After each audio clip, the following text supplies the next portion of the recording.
Alrighty, here we are with a friend of mine named Jim. Jim, introduce yourself.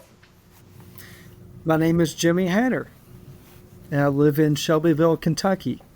What information would you like? How long have we known each other?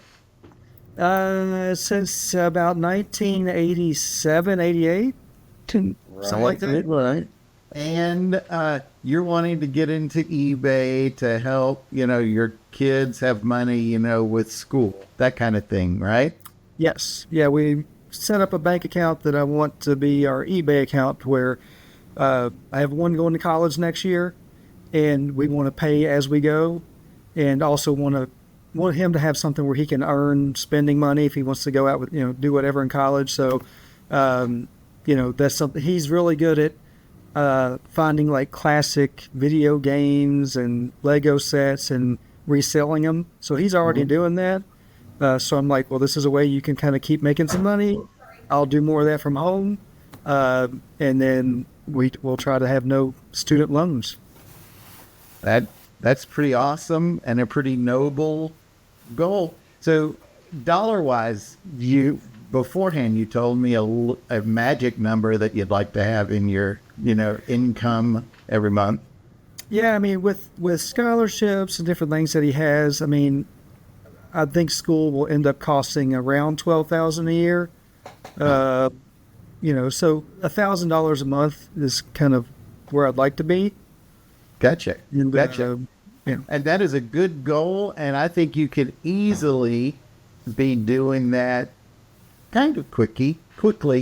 We've got to push, start at the very beginning though, to start on a good foundation so that there's this term eBay nirvana, so that at one point what you're going to be is that it's really a machine, and you do this set amount of work a day, and it produces X number of cells, which equates to however many dollars, and you're not having to reinvent the wheel. It is just input equals X output. So that is something coming. At the very beginning, though, you're going to have to figure out a few things, like what it is you really enjoy selling, because everything is available. What fits what you want to do. You mentioned, that your son likes the Legos and the video games, and there's no reason, to expand outside of that if he can do what he enjoys and then, make money from it, right? Right. You're going to be the same way. I don't know, you don't know what it's going to be that you already have a knowledge about that can translate it, into the actual dollars. But what you're going into, actually, this is a mindset kind of thing, is you're not going in the business to sell things on eBay. You're going into the business to make eBay money, because that's why eBay is there. It's not there to help you at all. It's there so that eBay makes the most money it can. And what it does is has a platform where you can sell things and get your money. And that incentivizes you to keep giving them money because you're making more money. But their job is, for them to make money. And they're going to do it 3 different ways. All right. The first is they're going to make money from your transaction. They've got a few different ways of making that money. Sometimes they'll guarantee you that you can list your item for free, but if it sells, you're going to owe them a larger percentage of how much you pay, how much somebody pays for it. And that works for some people. They're either going to make money from you by you paying for different services that they provide. You may have heard that you can have like a store on eBay. There's some benefits to having a store as compared to just individual listings, but a store is an example of a service that they're going to provide for you. Okay.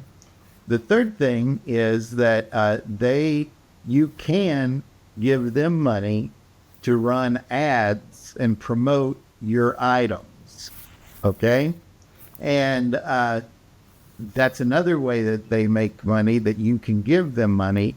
And that's the kind of thing that you have to figure out.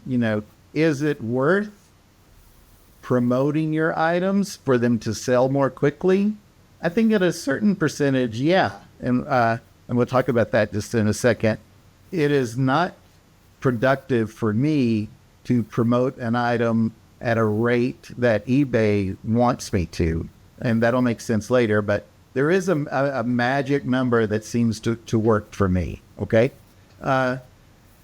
So eBay does all of that, and it's still worthwhile to make you money because it's so much easier than like having a store where, you have to have a brick and mortar store with all of those expenses, and also the time that would be required with a usual business, because it you can do whatever you want with it depending on your amount of time. And my focus with eBay really is to try to maximize my time, because that's your most valuable resource, et cetera, et cetera. But I try to find the nexus of how much can I make as quickly as possible. So I mentioned that promotion rate, and that's just simply connected to it sells more quickly, which gets me more money, which I can buy something else to sell a little bit more, and it makes the ball roll a little bit faster. Does all that make sense? Yeah. All right. So I'm going to talk to you about a few ways to maximize your time so that you have a little bit of a leg up as you start in, to have this mindset that's going to make your time the most valuable as you're trying to make eBay money. All right.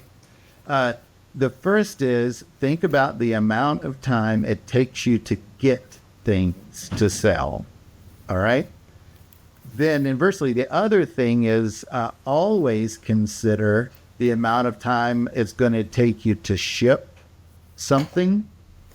And if you can keep both of those in mind as you're sourcing, it's going to allow you to do it the most easy way possible. So, like, let's say you've got something around the house that you want to sell. That's a pretty easy sourcing thing. But think about, think about how most efficiently you can get those things that you want to sell. Go into a room and try to, in one room, get as much as you can out of that room that you're going to sell, and then put that together. So you've got a pile of things that you're going to list. All right. Then sit down and list all of that pile. Batch your work together. And then once it's listed, great.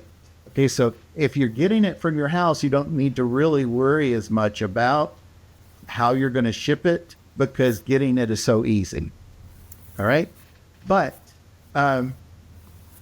feel free not to sell something that's going to be awkward to ship.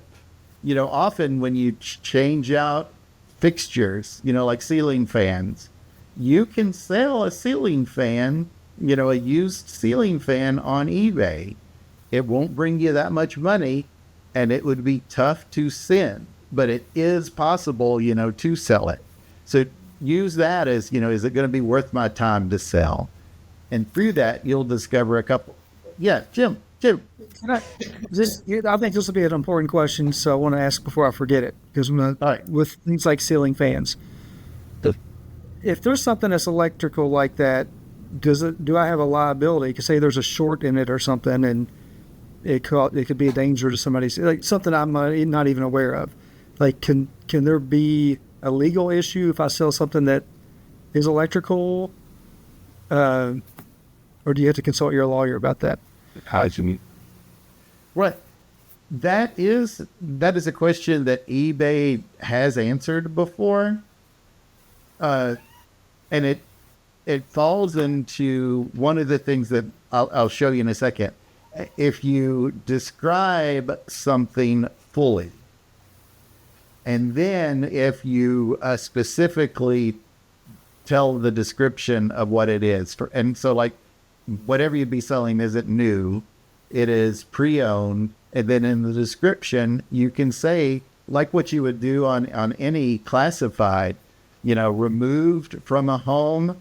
It worked when I took it out. But you're buying a used whatever.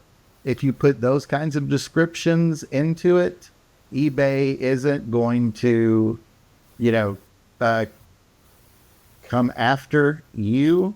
Okay. And then they would They're like also, they're a buffer between me and the customer with but purchases. in essence, they would have, responsibility for being the conduit of selling something that's Okay. dangerous or whatever. That's what I was. So the purchaser can't go after a seller on some item. You know what I mean? Like legally, like if Well, there's there a are some things. Let's say, well, I can't think of an example or a hypothetical, but uh, if it is something that explodes, anybody can sue anybody for anything. So that is a piece, and I'm not offering legal advice here. I'm just saying that there are some items that eBay does not let you sell because of the likelihood of injury. You okay, can't, not that I've done this before, but you can't sell brass knuckles, and they won't let you sell brass knuckles even if you describe it as a paperweight that is a brass knuckle replica. okay, So there are things that they don't let you. Knives are one thing, and firearms are those kinds of things. But if you were to buy a car and then you on eBay and you had an accident in the car, it would be tough to come after you if you told them, I've not looked at I've not had it serviced in 3 months or something like that. okay, If you tell them that, that makes sense. okay. Yeah. So I'll try not to get us off track too much, but so because I never even really thought about this stuff. So if I'm viewing this as my business, like a small business or whatever, do I have to have like a business type insurance or a liability to protect myself from somebody trying to sue me over something? Like I have no idea. Yeah, that is a good point. And I've got a business that I do run this stuff on for that exact reason. And if you get, there's always a risk, so running it through a corporation does buffer you a little bit. Having some kind of insurance is going to be not that expensive. But when you're assessing risk, do you want to spend the money to do all of that if it might not work? So assess that risk. And to those ends, you may choose at the very beginning to sell non-dangerous items. Someone is not going to be injured from a book or a video game or Legos. You may choose to, save those potential issues for down the road when you do have that business and do have that insurance. Okay. I've not looked at too specific insurance for, selling on eBay. I don't know. I will look into that and get back with you. I've Yeah, this assumed could that. be another whole show because it's causing because when you buy anything now, there's a big laundry list of all these warnings. Like do I need to start like a child could choke on this toy or whatever. It's just like you know just trying to figure out to the extent that I would need to do those things. Or again if eBay again is it serves as a buffer there. So anyway. Well, in general, let's take physical injury out of it, and you sell something as something that's new, and they get it, and either obviously it's not new, they did like you buy something in a sealed box and you list it as new, they get it, they open the box, and it is not new, it's not what's on the outside of the box. So they can come back to you and say, I want a refund. Okay. eBay, and you say, well, no, I sold it to you as you, I didn't know. eBay is going to side with the buyer, and mostly because it is not the condition that it was advertised for. So, I think the most important thing that we can take away now before I do more research is if you document in your description everything about the item, that's going to do two things. It is going to relieve, some of the risk to you, and also it's going to build trust with the potential seller that this person has spent the time that they really know this item that they're trying to, that they're wanting to sell. All right. Okay. Got you. But I am going to follow up later if there are, eBay supported legal answers to legal questions. All right. Okay. Awesome. Right. So you've gone through your item, you're sourcing, and you want to save time with that. Go through your house and look in specific areas. So you get all of the things in your living room listed, and then that's done. Okay. Then go into another room and completely list all the items that you want to sell in that room so that you have like clear categories of items, that you've sold. And you should probably have a specific place where you're listing or where you're physically storing what you've listed already so that you can easily get to it. I have about 250 items listed, and I think that I can handle that pretty much on a shelf with most everything there so that I can see, whatever it is I'm going for. I would think much above that, and you should really have a more organized way of keeping all like items together and, organizing them in some way that makes sense to you. All right. But that is some way you're going to save your time. The second thing is, saving time with shipping. Shipping, funnily enough, is probably going to be the thing that you'll spend most of your time doing because everything, if you're selling everything in your house, things in your house, everything's a different shape, everything's a different whatever. You've got to put them in a different box, all that kind of stuff. And you're still trying to save money. So, can you reuse boxes that are sent to you? Yes, but which box? And, which box size is actually going to fit? So in the short term, that might be the best thing to do. Just reuse boxes that you get and assume that it's going to take more time. Eventually, you'll get to a place where you know your ideal box sizes and envelope sizes and all that. I've got it where I've got a padded envelope that's 10 by 13. And if it fits in that, that's my first line of attack. I put it in there and then put a label on it and it's done. If it's larger than that, I've got it's a 8 by 14 cardboard box. And that's what I try to put it in. And then if I don't if it doesn't fit in that, funnily enough, the best thing that I do is I cut the boxes and try to make 2 boxes together. That's just in my head how I ship things and, get that, as quickly as possible. And we can talk about where I source those, boxes, all that kind of stuff later. But you need to really consider shipping, because that's another time suck that's going to save your time. Okay. So, let me see if there's anything else in my incredible notes connected to. That's a shipping question. Yes. Do you? Yeah, I'm not very savvy with any of this stuff. The few things we've done, I've gone to town to go to the post office or whatever.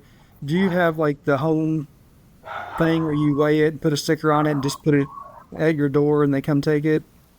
Like yes, the there is a couple things. So one, next time you go out, and it could be new from, your grocery store to, if you go to like a Goodwill store, some kind of thrift store, Usually you have like, this is a kitchen scale Right. that breaks it down into ounces.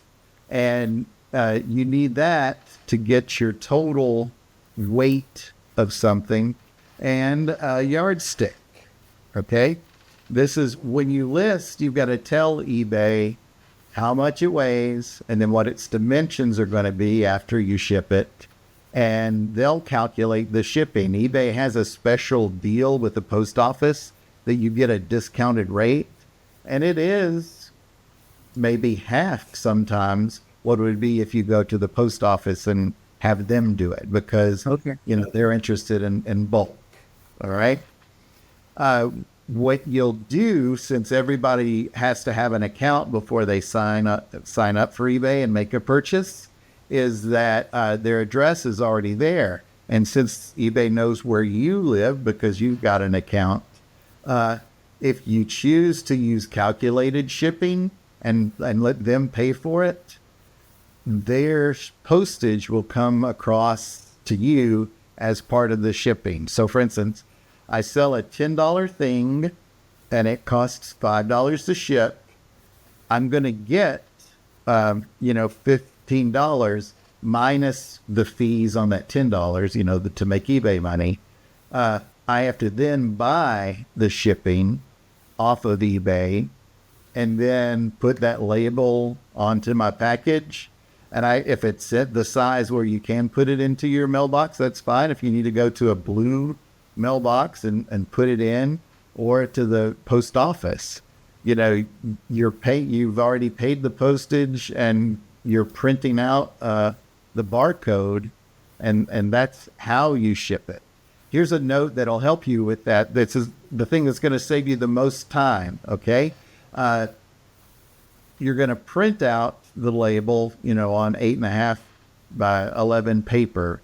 The thing that's going to take you the most time is cutting the little label off. When you can find, or you may have already, from your crafting family or background, the straight edge cutter, using that will save you time. When you just print it out, you come up, you cut it, and then, tape it to your package. Okay. All right. So be on the lookout for a food scale and a straight arm cutter, a paper cutter. So that's going to help you connected to shipping. And that is really your easiest thing. All right. Okay. I also encourage you to batch your shipping work. Like if you have 3 things, print out all your labels together and put them into the packages at the same time, because the shifting from, okay, I'm going to put this in the package and then I'm going to go and I'm going to print the label for this and affix it. That takes more time than doing like tasks at the same time. All right. Okay. Listing is another thing that I just want to show you. I've got eBay up. We'll talk about this a little more in greater detail later, but I want to show you how to most easily list. All right. So I'm going to share my screen. Is this exciting? Yeah. All right. So to review, you are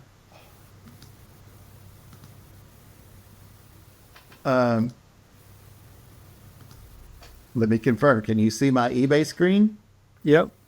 How's that for awesome? All right. That is awesome. We had talked about sourcing, and right now what you're going to do is, just get stuff, from around your house. We've talked sometime about shipping, of how to get it out of your house. This part is the least fun, okay, because it's not really tangible like shipping things where you can do something with your hands. But there are some, best practices out there. Let's say, really for real, I've got this book that I'm going to list. Okay. There's 2 separate things that you can do. I'll show you the slowest way, and then I'll show you the easiest way. So it's called engaged scholarship. All right. You come up here and you try to find that same exact book that's on your computer. Okay, ENGAGED Engaged Scholarship, and it is looking through its tens of millions of items. It may not come back with exactly what this is. So let's give it a second.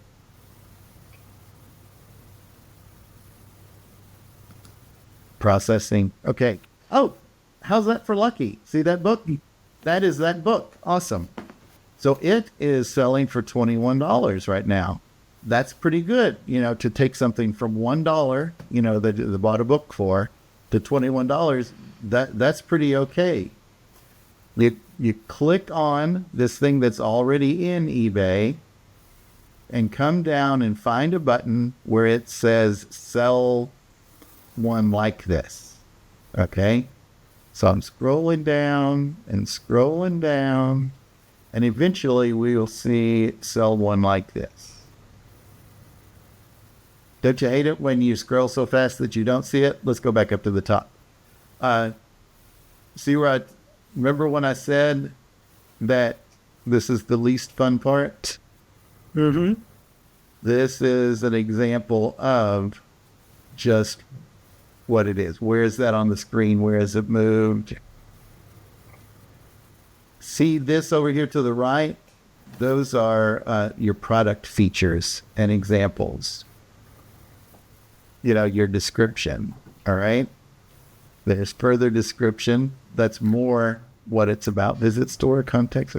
I am frustrated that I cannot find sell something like this.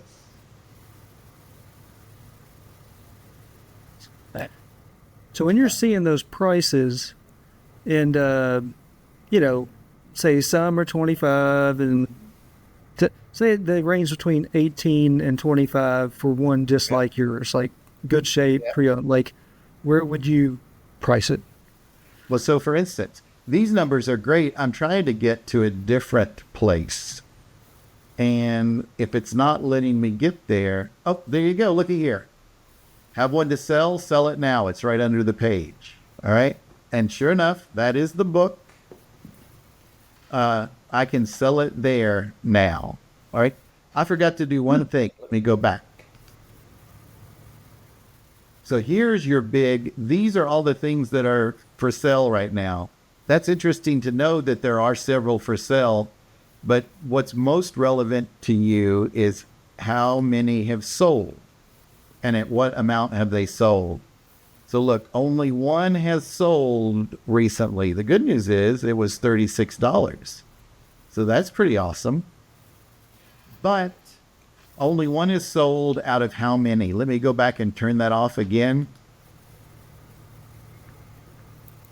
I'm turning off sold. And out of 210, only one sold. And that's what brings me to your question of like, what price would I put it at? I want a nexus of, I want to make the most money that I can out of this the most quickly.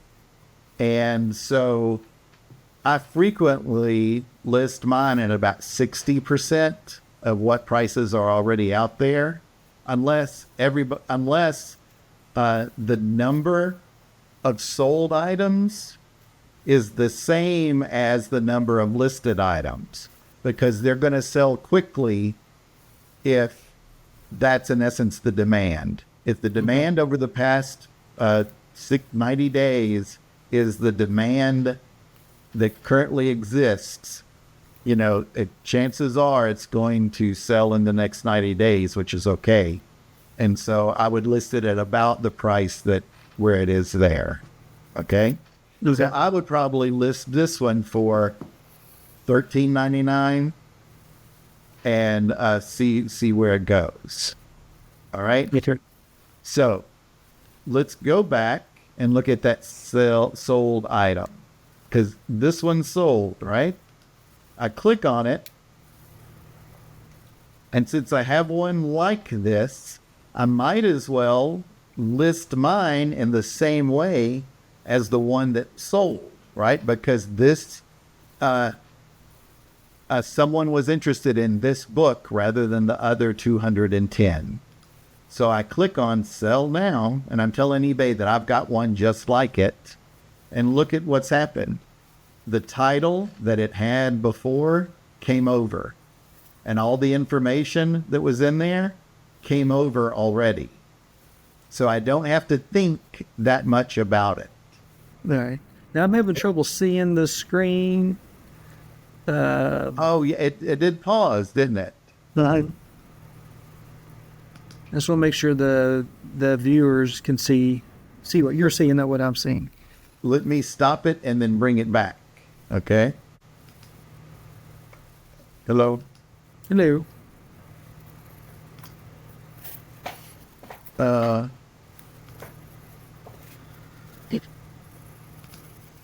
There we go. Yeah, that is much better. Okay. All right. So, going back to the top, it pulled over a stock picture. I could use that. I think pictures you take yourselves do better. But all the information that was in there from that previous book that sold is here. You then, though, after we get down here, have to talk about the condition. And this is where you add whatever your condition is and then whatever the description is. Remember, I gave that example. Whatever is weird or unique about this, I would put in there. Okay, and that's just typing. All right? Now, I would work through that and then come down to the bottom and click list it, and it lists it for free, but it charges a little more at the end to make itself money. All right? So that is the long way. But let me tell you the quickest way. All right? I've got a wonderful cell phone, and I have taken pictures of this book already. And here is where it is pretty awesome. If you've got the eBay app, which I would recommend. I think I do. All right.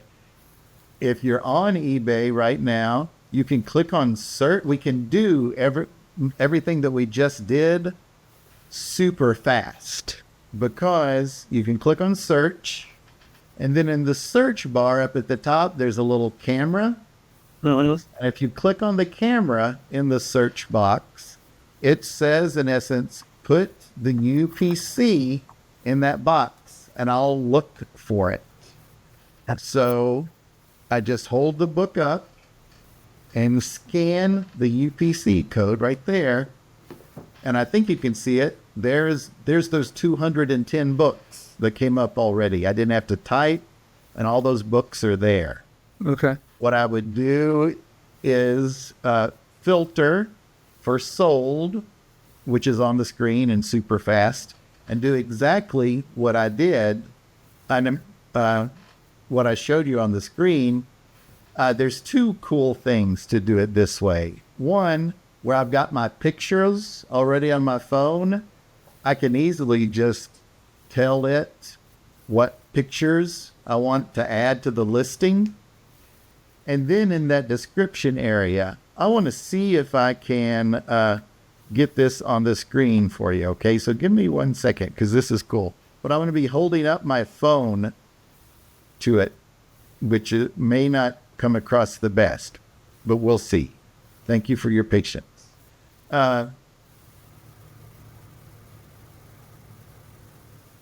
So see, on my phone, the easiest thing, there's the description where I tell it, tell everybody what we've got.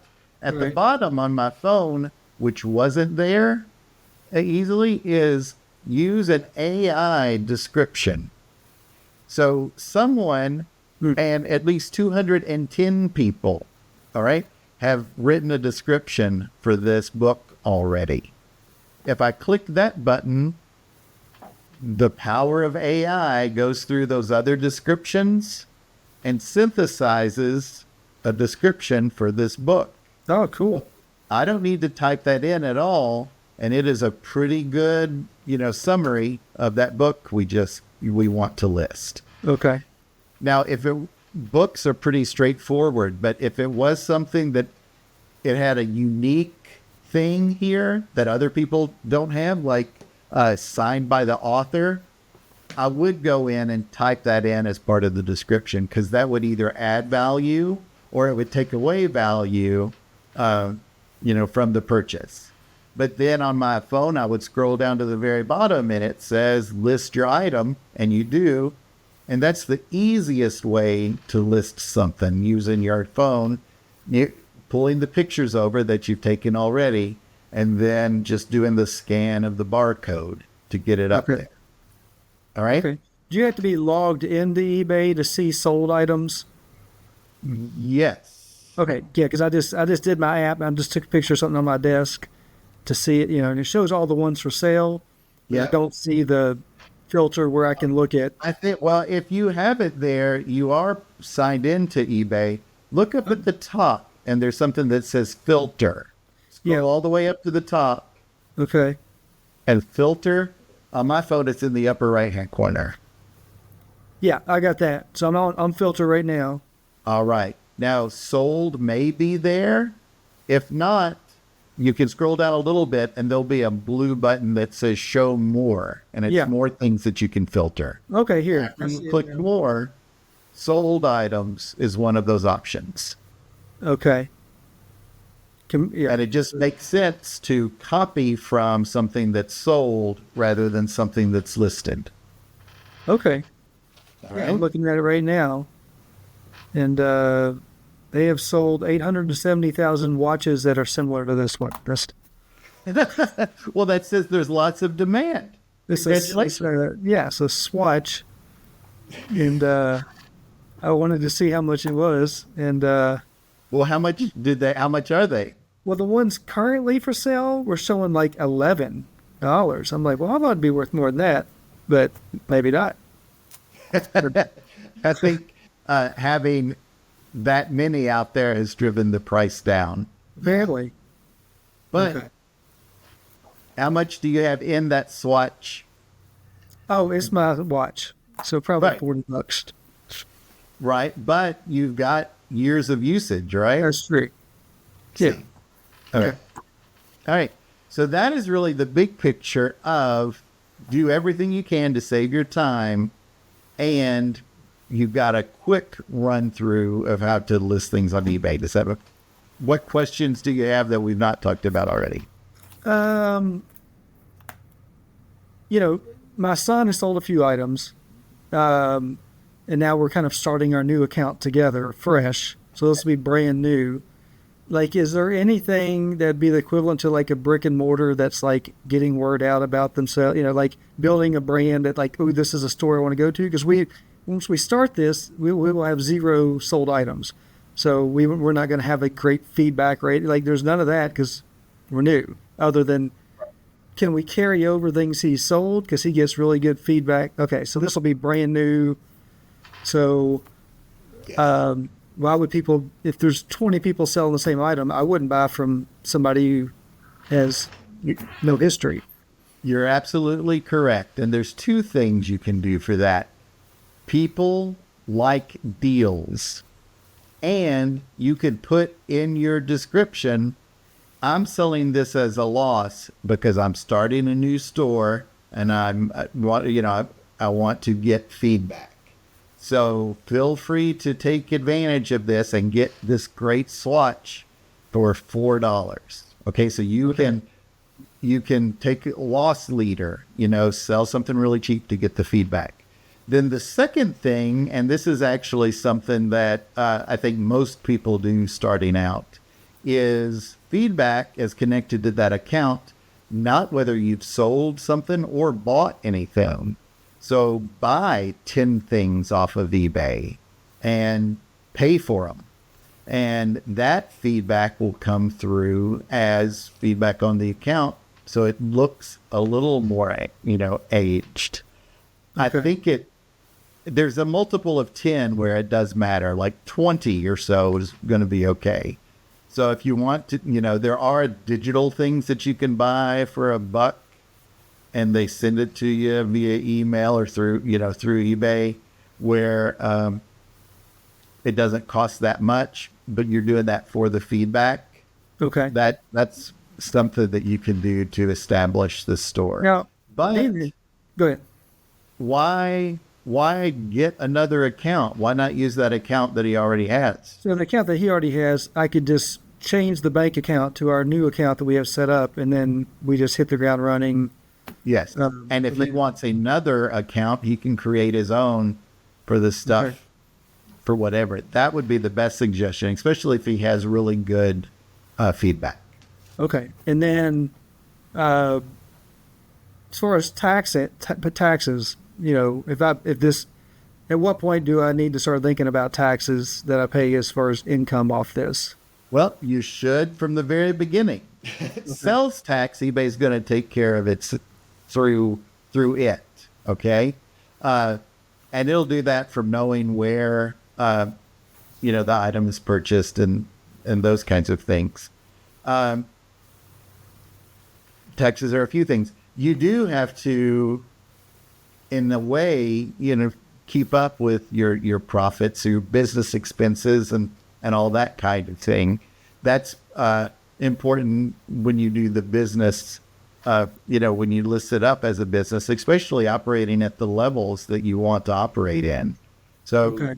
yes is the quick answer. There's a whole different console that's built into eBay that shows you your sales, your gross sales, your net, and all that kind of thing.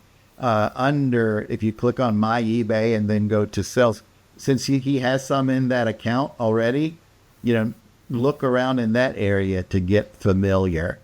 Okay. When you start selling things consistently, that's going to make a little more sense because you're going to have more data there.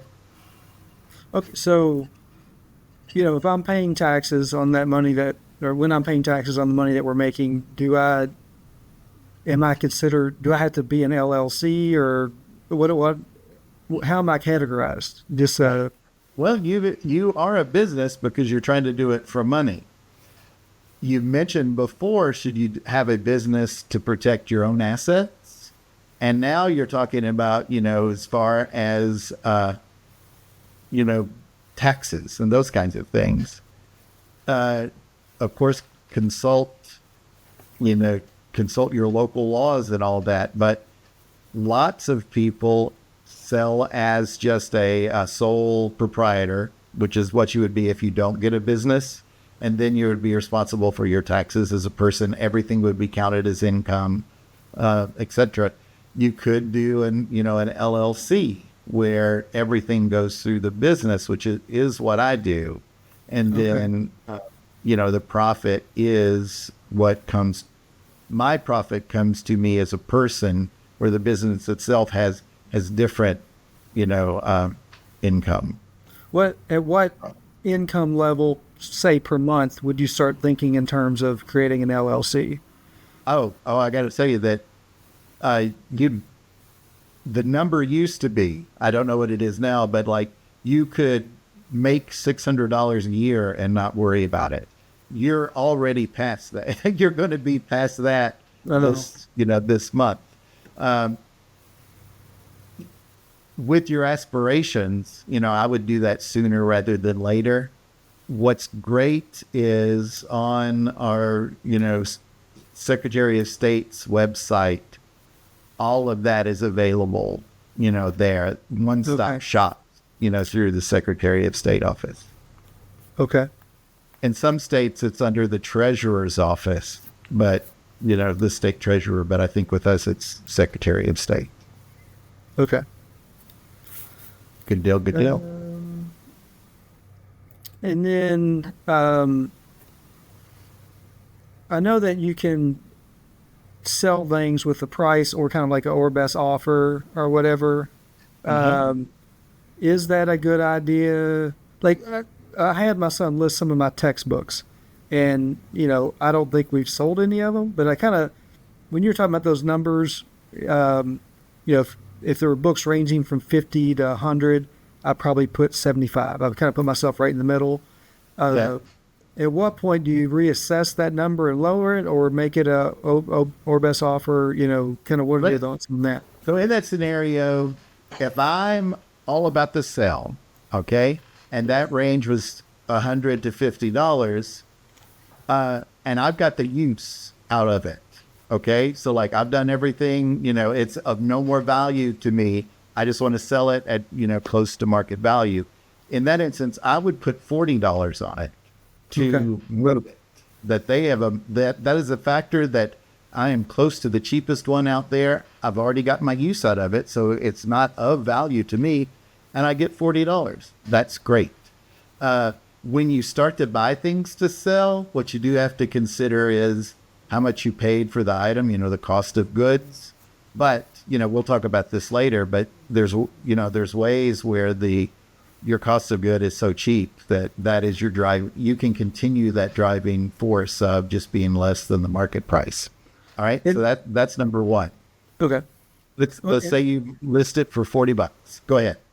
But, and then, if I have an item that has not been opened, would I still have to sell that as used because I'm the second owner of it? Like if something's bought from a store but the package has never been opened, I still would have to list that as used, right?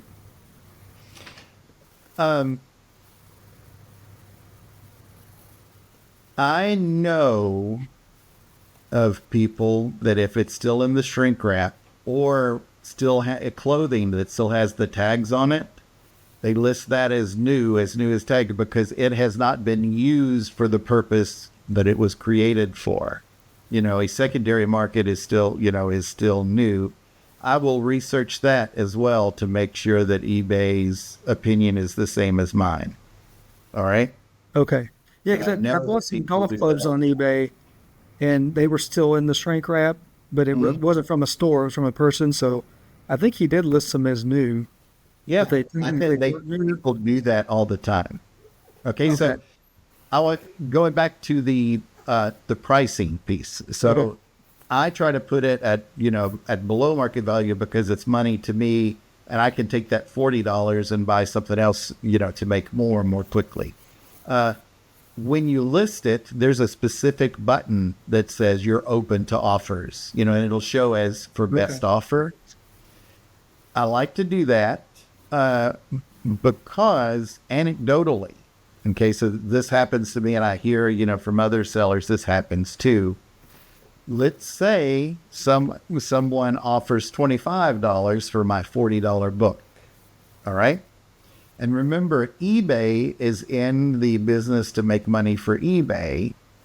eBay will make more money if that book sells at $40 rather than $25. Okay. So eBay promotes it a little bit more while you're considering the offer than if it's among all the other things. So if you make offers available, when offers come, you have the choice of, do I want to take $25 for that book? Maybe, maybe not. And then also, while I'm considering it for $25, it sells for $40. So the answer is moot. It sells quickly at $40 because I've got offer, available. All right. And then there is a practice of going through your inventory for items after the 6-month point, because if they're lingering there after 6 months, something's up. Either there's not a market there for it, or you're overpriced, or whatever. And you can easily go in and change that listing in some way to make it more interesting for a potential buyer. Okay. Cool. All right. Well, let's do this again when you have more questions and I have more knowledge. I will do. Yeah, like being that since he already has that one account, I'll start going through that some today, repricing some books and stuff like that. On our next call, I will ask you how it's going. Okay. All right. Sounds good. All right. Good to see you.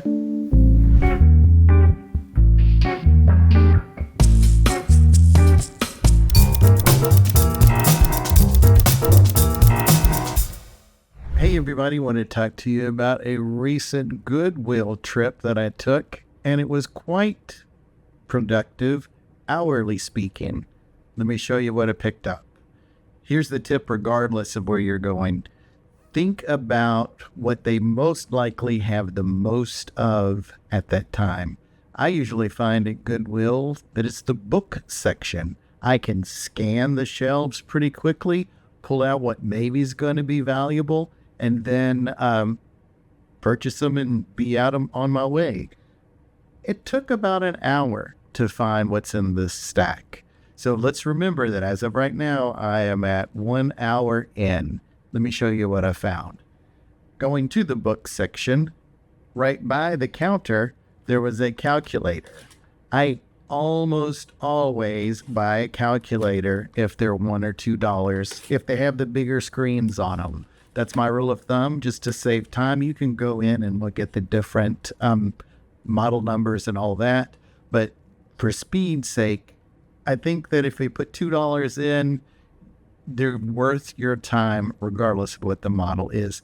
Some of them are worth bank. So those, you're pleasantly surprised with those. I've got 3 examples of miscellaneous books that I've found, and then I want to show you why I enjoy looking at Goodwill for the books. This was simply a book about vegetarianism. You can tell that it's a pretty high quality book because of the cover. So I bought that, $1.59. There was a DVD in that section, Good Omens. It's on from the BBC, but also on Amazon streaming. But the DVD set was there. There's a book using that same touch criteria of the cover. The paper cover seemed pretty legitimate. I ran that.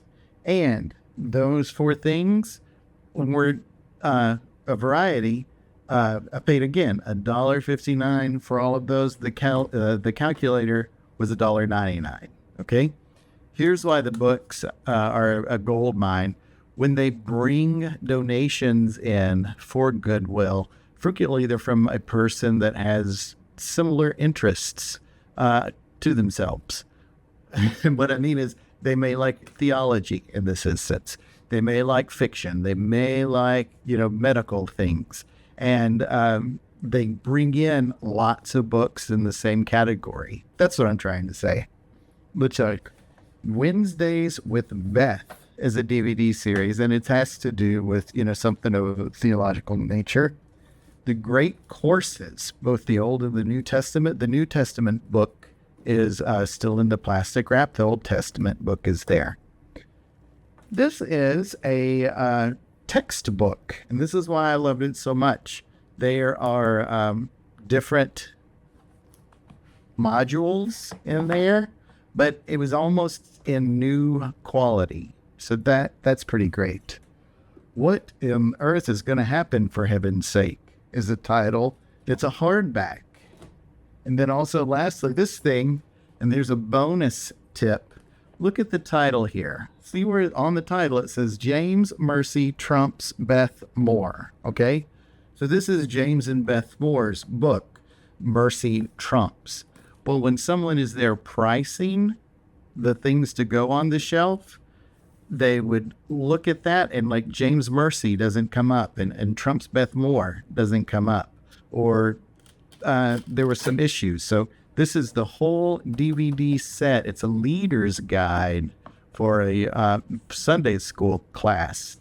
And not finding what it is or anything interesting, it was $1.59 as well.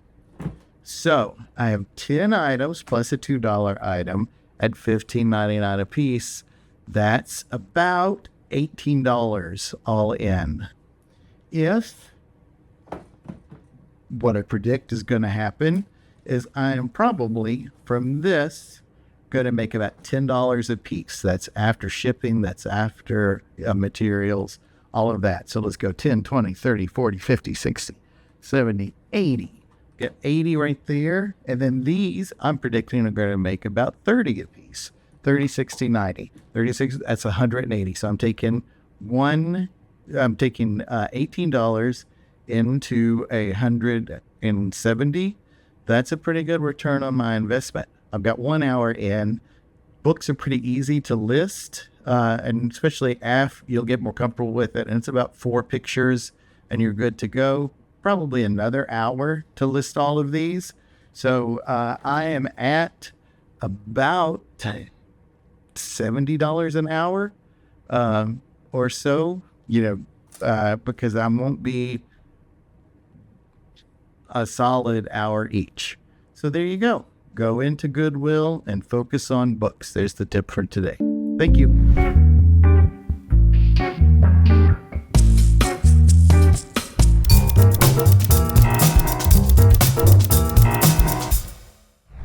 Hello, everybody. Thanks so much for watching the video. Got 2 yard sale scores to talk about. Got about an hour of my time in sourcing on these 2, and I'll tell you how I follow through so quickly at a yard sale. I look for movies, DVDs or VHS. Particularly, I look for obscure or older horror movies. I notice that those usually have the higher value. Then I pause for a little bit if they are still in their cellophane wrapping. That led me to the pile here at a first yard sale. Got a good collection of new or horror movies that are here. Got 8 of them.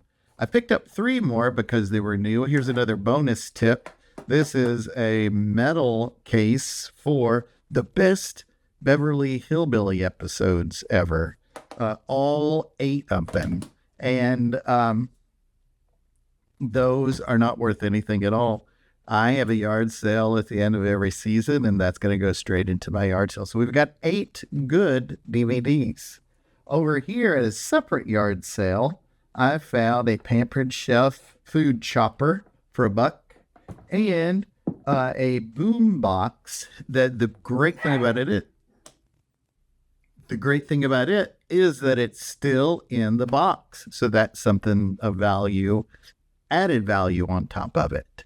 With all that said, let's see how much I paid. I paid 50 cents a piece for the DVDs. So that is $4, and then $2 on the box and $1 for that. So I am, are you ready for it? $7 in on what I'm getting ready to sell. And I imagine these are going to go about $5 a piece. So that's $40 right there. And then this is going to be probably 10 profit. And that's going to be probably around 30. All that together, that's about $80 profit there. And those are going to be $5 a piece. Probably going to be something like 15 on this and about 30 on that. Let's combine that all together and round it down. It's about $80 profit on all of these things. It'll take me about an hour to list these, and when they sell, ship them. So with that, we're looking at about $40 an hour. That's not too great, but what I can say about this is that, my goodness, I did this before work today. So getting $40 an hour before I start my real job, that's something that's pretty great. So until next time, oh, here's a bonus. I found from Pier 1 a special chopstick set that's new. It's so new that the receipt was still in the box, and going to have some fancy sushi later. And that's worth it. So long.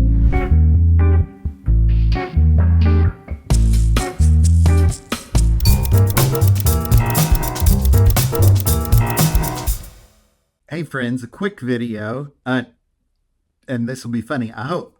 So you may see right here, I was number 3 at an estate sale just earlier this morning. So I was excited, sure that I was going to get some amazing things.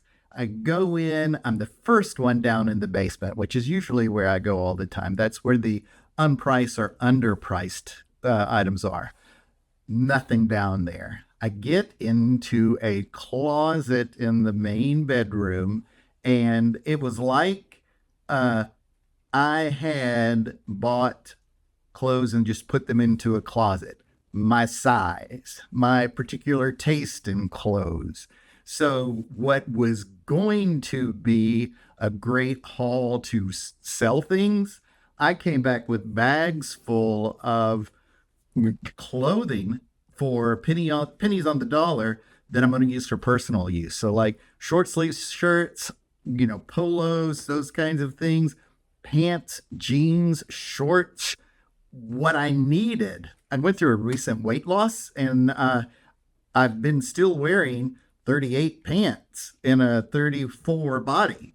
And that felt weird and put strain on the belt in a way that usually doesn't happen. So, with all that said, when I break it down per hour, I made $0 per hour over the last 3 hours of the morning. But I'm happy. I got exactly what I needed, and it saved me really, really. Like I was getting things at 10 to 20% of what I would have paid retail for. So that is an A plus. Thanks so much for watching. Like and subscribe and do all the things. Bye.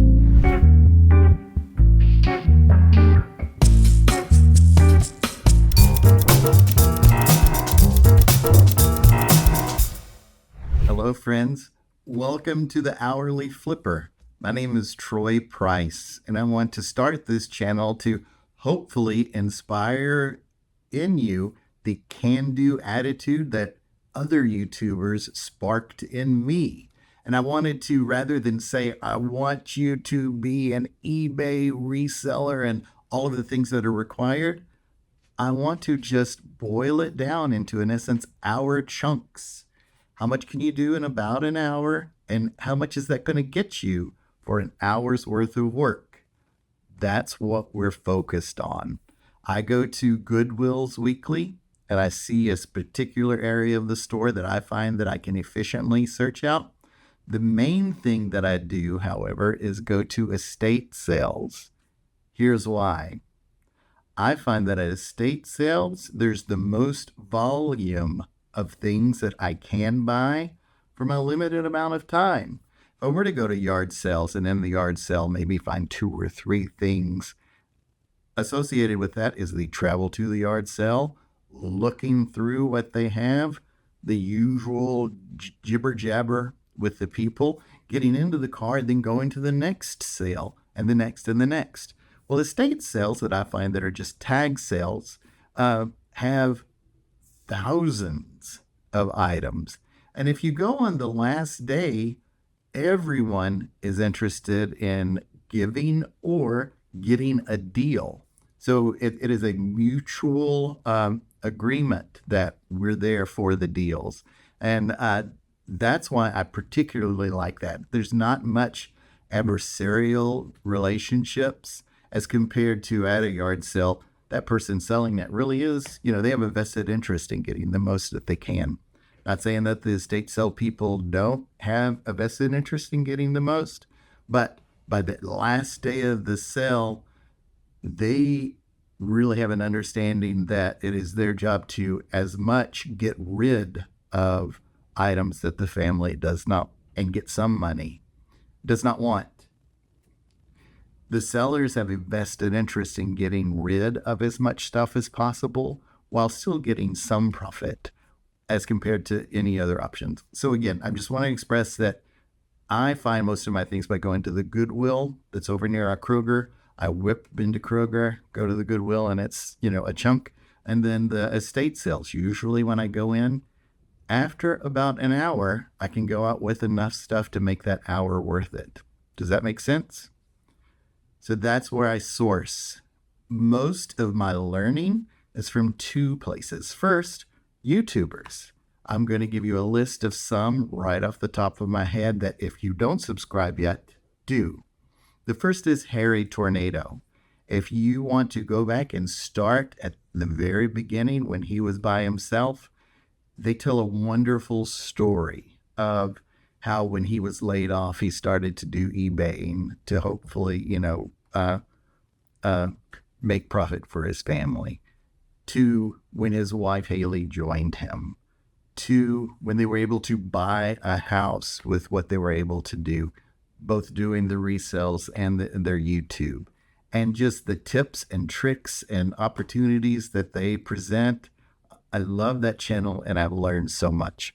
A second one is a little bit smaller channel as compared to just subscribers, but one that they are, I think, really real world buyers and sellers.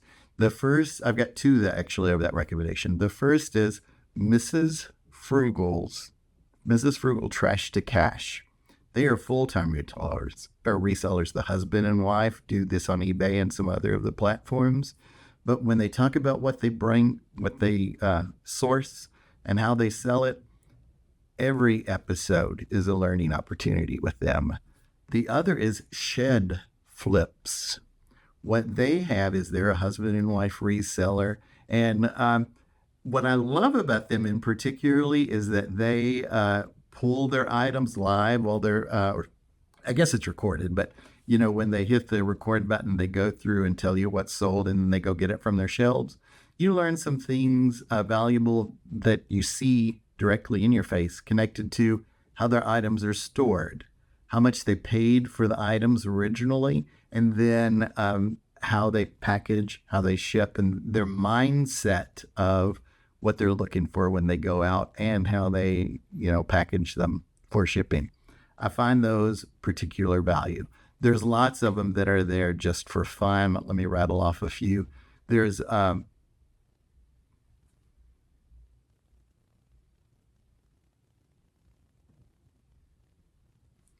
lot that I'll watch just for fun, so I definitely recommend them. There's ADH Dave. I enjoy him to have company playing in the background as whatever. He is so entertaining, and you learn some things along the way. Florida Flipper and Homeschooling Flipper. I believe one's in Kentucky, one's from Florida. They also offer a little bit of comfort as I'm doing my listing or selling. Those are all ones that you'll learn from too along the way. But their focus again is, this is what my day is like. This is what I found, those kinds of things. I'm trying to drill down into, in essence, hour chunks. What can you find in an hour? And then the associated time to list it and how much money that actually brings. If you have particular questions, put them down in the comments and I'll make sure to be responsive to your questions, answer them respectfully and responsibly, because I am a consumer of YouTube stuff and I value the community that it provides. I mentioned that those are company. I want to be someone that you can also have in the background and learn or listen or see what's going on. So let me know if you have any questions, but put them down there in the comments below. Thank you so much for listening. Until next time.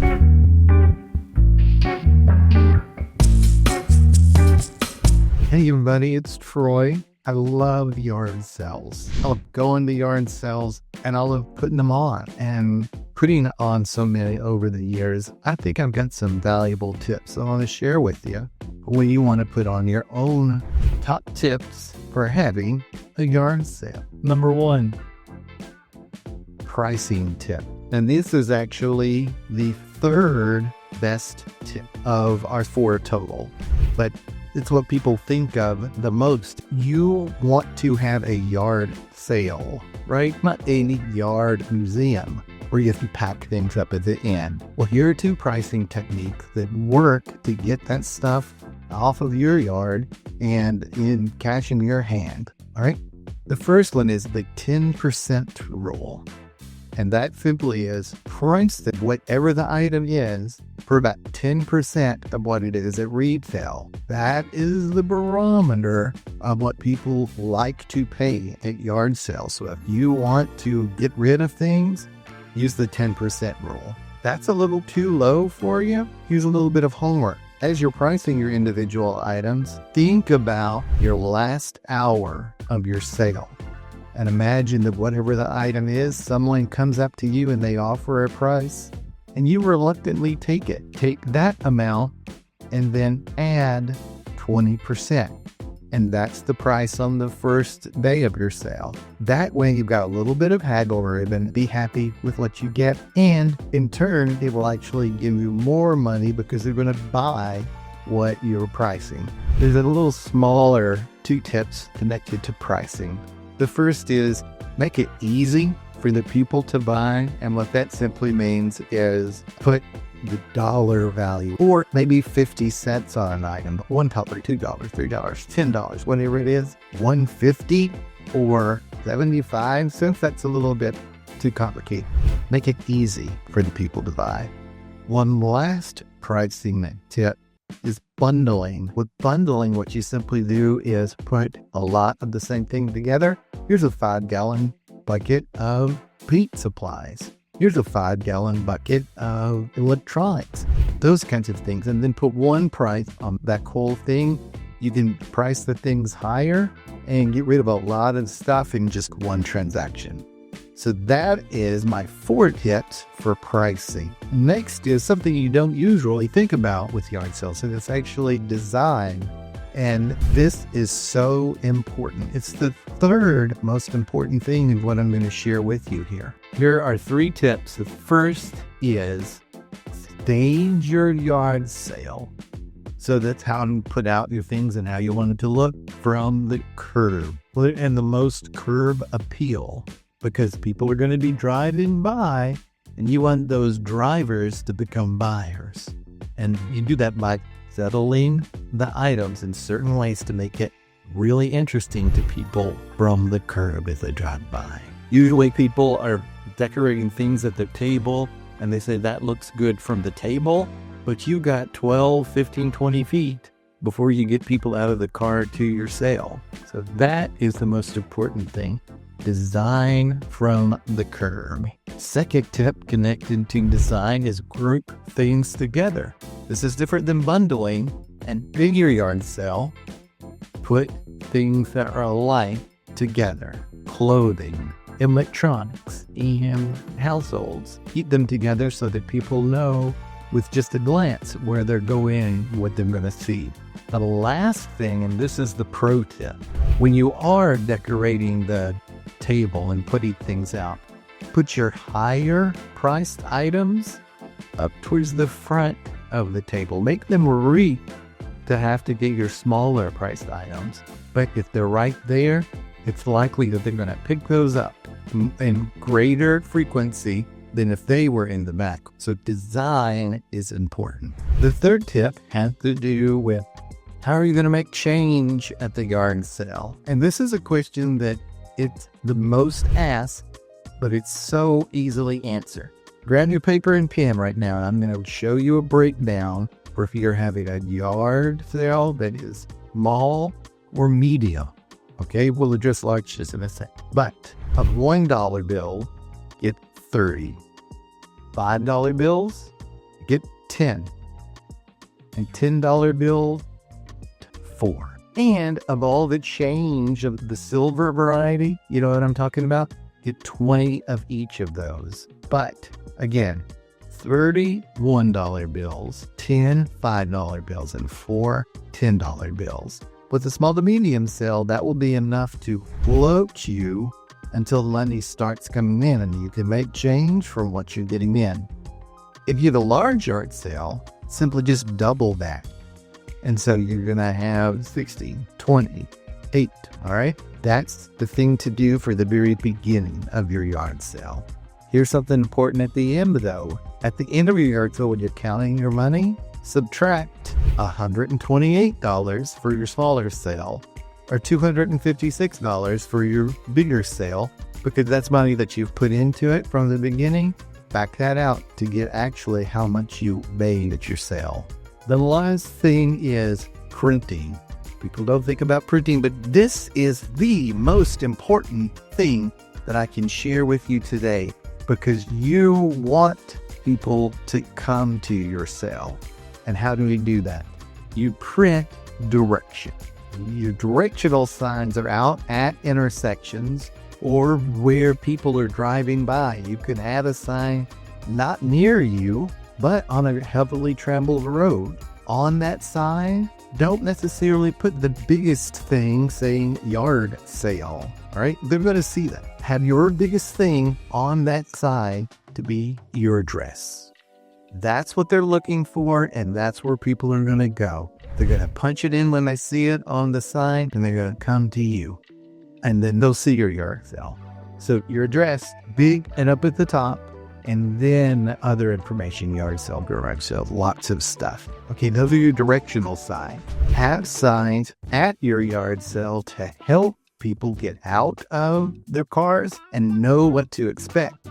So you're going to have some signs at your sale that say something like prices are firm until 11 a.m. And they'll know that you won't haggle before 11. Or inversely, at the end of the day, 50% off everything. Help them know exactly what to expect when they get out of the car. They'll feel more comfortable and spend more money. Now, here's one more just last bonus tip connected to printing. This is very easy. Good tip. Never print make offer on something, okay? Have a price and then 50% off beside it.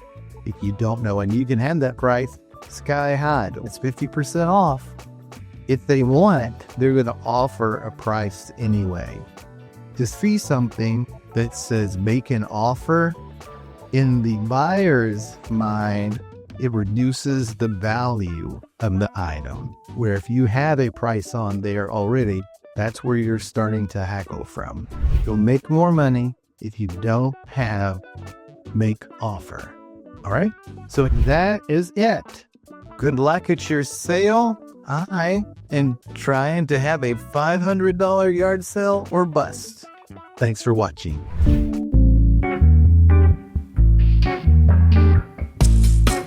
I don't buy toys that often, but found some pretty cool. Here we go.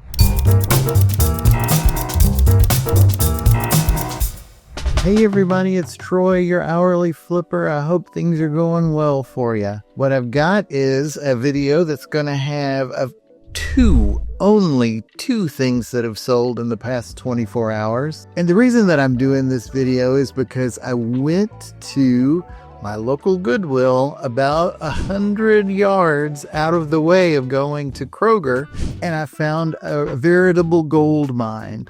I want to show you what I picked up and tell you approximately how much it's going to be. Let's see which sold first.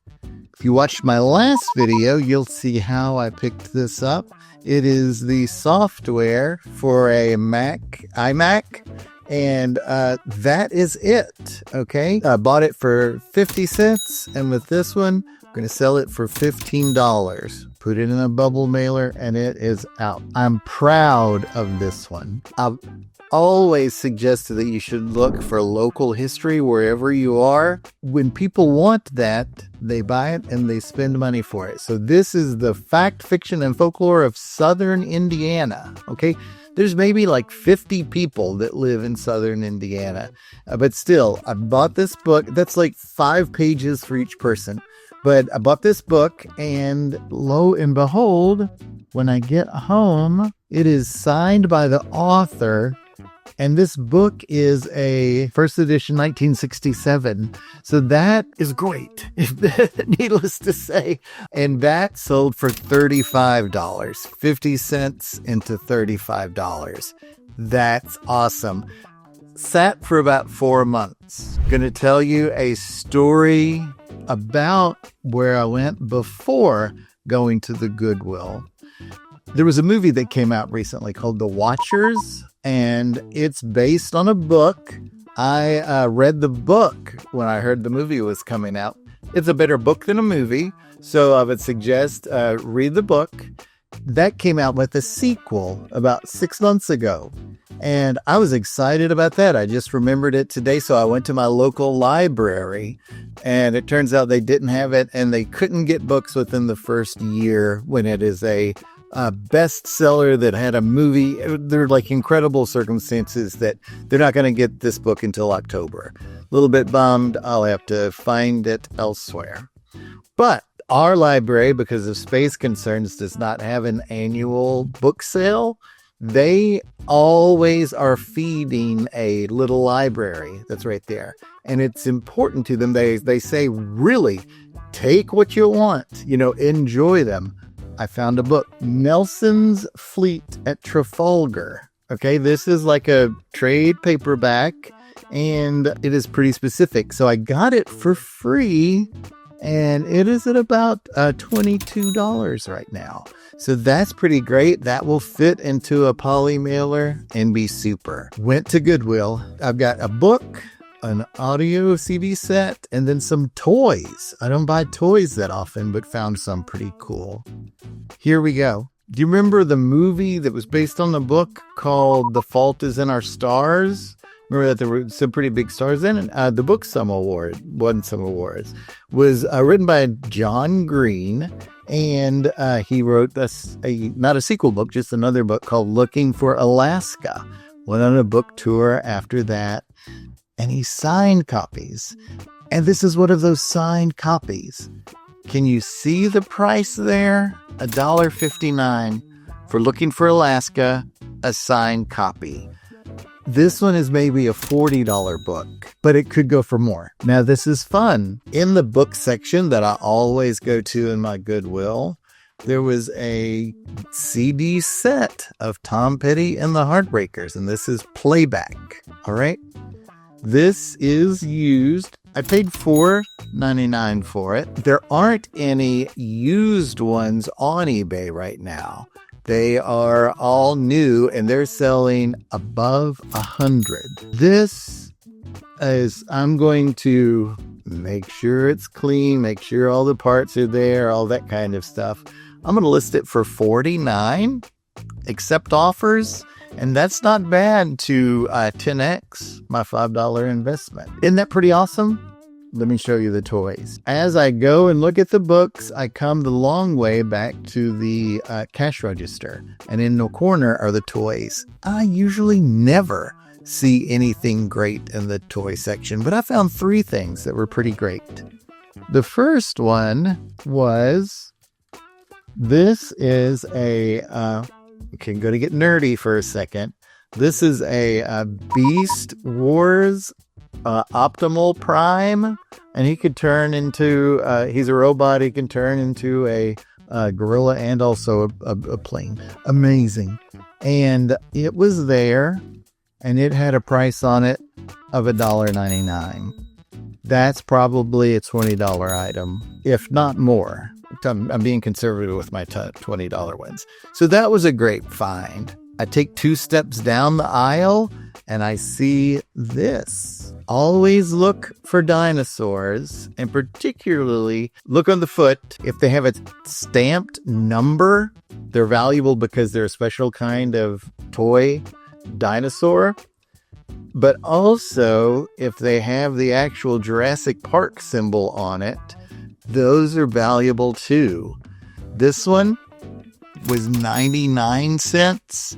This is about $15. So that is pretty okay. Took another step down, and I don't know if this is going to work, but if it does work after I change the batteries, this is going to be the find of the day. Back when The Lost World was the Jurassic Park movie, this is a remote control Tyrannosaurus Rex. I say it with its formal terms, Tyrannosaurus. And the cord is still attached. I'm going to change the batteries. I'll put a special message out as a short if this actually works. I paid $2.99 for this. As is, it's probably $25. If it does work, because there's minimal damage, what I can show you is, I don't know if you can see that little hole? Everything else on his, the rubber body is super fine.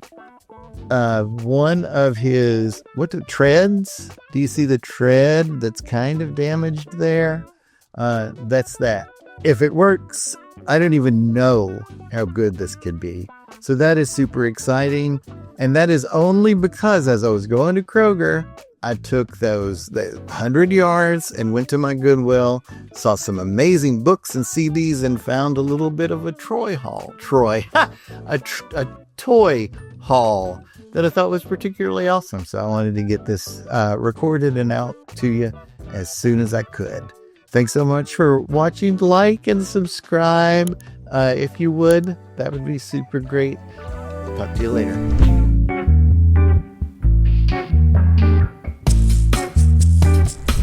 Hey everybody, it's your host Troy the Hourly Flipper. I've got an interesting video I hope for you where I talk about the things I've sold over the past weekend and then show you exactly from the 2 sales that I went to what I was able to find for, are you ready? $12.50. And how much I'm going to make from that? That's what you'll have to wait to find out. Let's talk about the things that I've sold, and I'll give you a little bit of insight into each of the items. Number 1, this small little lens cover. All right. That sold for $14. And where I got this from are one of the estate sales that were bag sales. Have you heard of those? Stuff as much as you can into a bag. Well, this took up, how much of a $5 bag? Let's say 20 cents worth of space. Sold that for $14. So that is an incredible markup. And it took a little bit of time to sell, but it was so worth it. The next is a book from the Goodwill shelf, The Devil's Chessboard. And it is a book about the CIA, that kind of thing, back in the 60s. It was a $1.59 book, and it sold for $15. That's going to be kind of a reoccurring theme. Put a pin in that. The next is The Children of Noon, the 3rd version in Frank Hubert's original trilogy. And this one sold for $40. However, bought it for $1.59 at Goodwill in the book section. A Catholic edition of the Bible. This one was $15. Bought it for $1.59. And I found some Conan on VHS. This set is what's rare. You can get lots of Conan stuff on DVDs and on VHS, but this 2-pack was what was special. That's about $17, and I paid 50 cents for it. Okay? Those are things to watch out for. In general, the 2 sets are more valuable than the singles of VHS and DVD, but really VHSs have a little bit more value than the DVDs comparatively. Always look at high quality Bibles that are out there. And then if it's from Dune, original hardcover with a dust jacket, always pick it up. You're going to be pleased or super pleased with what you find. So those were my sales. 1, 2, 3, 4, 5. 5 sales. And that was maybe $7 of expense in cost of goods. And I made, again, about $50 from that. So not too bad. While, again, I was doing my own stuff. Oh, did you see the last video with some recommendations of yard sale tips? Go check that out if you're thinking about having your own yard sale. Finished our yard sale, and are you ready how much we made? $450 in a Saturday morning while this stuff was selling online. It was awesome. And I enjoyed the people that I met and had some family members come and we sat and hung out. So I recommend yard sales for things that don't sell on eBay.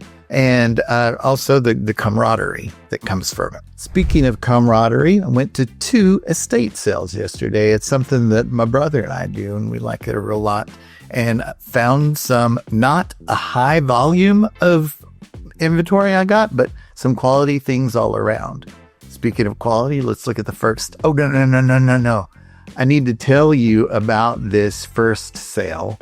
It was in a home that they were definitely a lived-in home, rather than you go into a home that's an estate sale and it's like a palace. Well, this one was definitely a lived-in home, but it had maybe 400 dolls in it in all states of repair. The first room was really hundreds, just standing there looking at you as you walk in. That was a little bit spooky, so we went through there kind of quickly and found, here's the 2 things I found at that sale. Scratch that 3. The best thing was, this is a bag where you put important papers in, you put things that you don't want to catch fire, and it's a fireproof bag inside your house rather than a fireproof safe.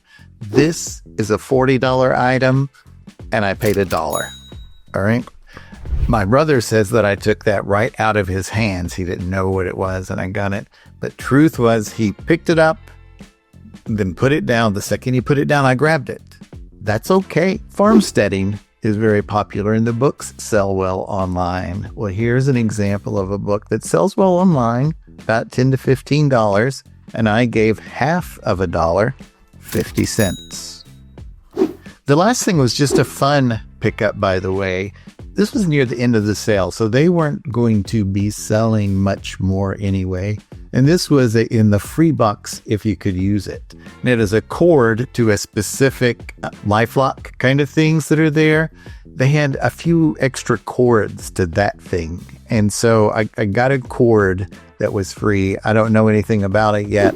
I want to see if there's any value, but I got like free stuff that was going to go to be thrown away in an hour. Okay. So those were the 4 things. Looking at that, that's about $50 worth of stuff. It took us about 15 minutes in that sale. So the per hour on that is pretty good. The second sale was the most interesting. It was a lived-in home too, but there were 2 floors, and they were a crafter. And you'll see that when some of the things that I show you come up. All right. Step number 1, I'll go ahead and tell you the non-interesting stuff first. Okay. They were a crafter. They sold things online, and they had some materials that I'm going to use immediately. All right. Tape. It was just in a box, and I bought that for pennies. Really? Bubble mailers. There were only 3, but in essence, those were like pennies. And if I were to have to go out to buy that, that's about $7 worth of stuff. What I just showed you. Okay. Now here's the goods. All right. This was next to a Mac that was for sale. It was a very old Mac. Okay. But right beside it was this, and it was in a separate pile of softwares that it had. This probably is worth more than the computer was. Look it up. If you see and everything else, little sleeve with the discs in it, this is money. This is about $30 or $40. And they threw that in with this other stuff. Let me show you 2 other softwares that were there that I picked up. These are Mac fonts. It's about $10 there. And then this is 2010, the Office. That's okay. This one is about 20 to 30, and that's about 10. Like I said before, we've already got 20. So we're already at 50 at this sale. And again, on everything that you're going to see, I bought it for $12.50. Let's keep going. Here is your tip for your life lesson for the day, and it comes in the form of a refrigerator magnet. I'm not going to sell this. This is for me, but it says, as you can say, if your dog doesn't trust somebody, you shouldn't either. So there's your life lesson for the day. That's going on our refrigerator right after I click stop on the recorder. Along the same lines, something else that I bought for use, personal use, glasses cleaners. Okay. What's so funny is it's a little piece of paper, and it's still, those are about 50 cents a piece when you use them. I got that as a throw in what I had already. So I can make money or I can save money. Those are both net gains for me. All right, let's keep going. The person or people had a pet, and they had a pet grooming system. And this was an unused razor head for their things. It's about $15. Gave 50 cents for that. And I've said this before, and I'll say this again. If it is a well-stocked bathroom in an estate sale, always look for vintage soaps. This is, again, it was soap, so it was about 50 cents. This is about $14 because they don't make it anymore. And when they did buy it, they bought it at Home Goods. So a lot of people went through it and didn't think it was anything. But again, it's a $14 item. I paid pennies. And there's another one just the same Well, I would have said the same thing if it was just the same. One of it has to do with ginseng and the other has to do with lemons. And again, about $14 each, A plus. Let's keep going. Back to personal use items. This was a box in the basement, down in the back shelf. And this is brand new. It is some cleaning products like we use now. Have you heard of XO stuff? It is some cleaner and deodorizer. We have some pets. I may show you our dog in just the end of the show. That was, maybe $1 or $2. Again, $12.50 for everything you're seeing.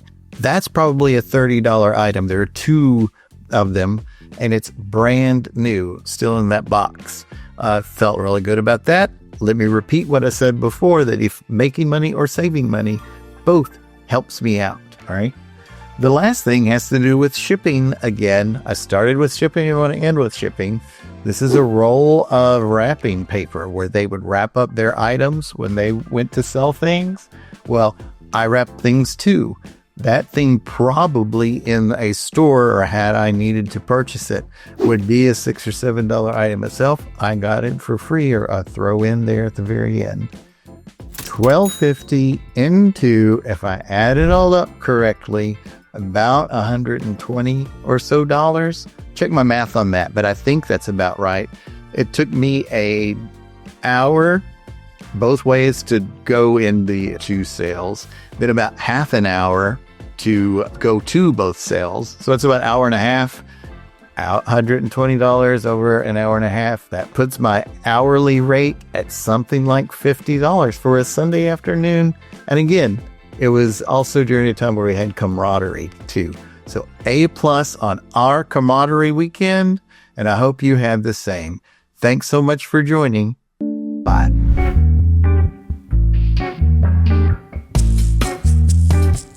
Hey everybody, it's Troy, your hourly flipper. Hope things are going well. I have another ship with me video. Want to show you progress of organizing my workspace and tips and ideas that you can apply immediately for your eBay selling business. So let us jump right into it.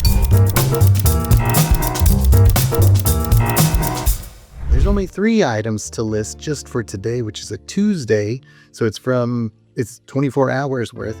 That's still pretty good. Could be better, of course. It always could be better. Let's go straight into the eBay room and I'll pull what we sold. Here we go. If you watched my other video, I'll link it up above. You'll see that this is so much more organized than what I had previously. I'll give you a big general orientation. These are a lot of the books that I sell. I'll give you more detail of that. Then the hard goods. I like to put things into drawers because it saves space, and that looks a lot more appealing than like that, for instance. I've got some media back over there, including board games. There are books over here, but those are textbooks and books for the actual, schools or schooling type things. This is my ship station, which will be done shortly. But the 3 items that we are going to pull right now, one is an art book, so I don't have to think. I come here and look at that. Luckily, it's on top. Art is a Tyrant. That's a great book. I bought it as a bulk buy of art books where I gave $15 for about 40 books. And that was because it was the end of the sale and that was what they would take. I'm super happy. I'm well into profit, over $200 on those at least.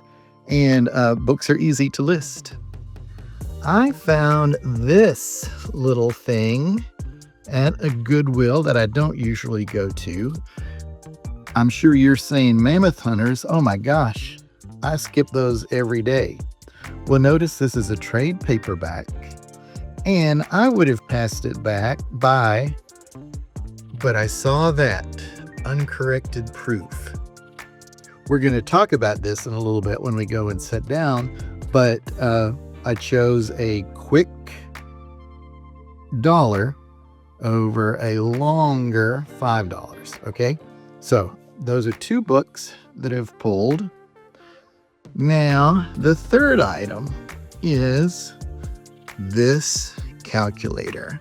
At that same Goodwill, it is a 84 plus, and I always pick those up.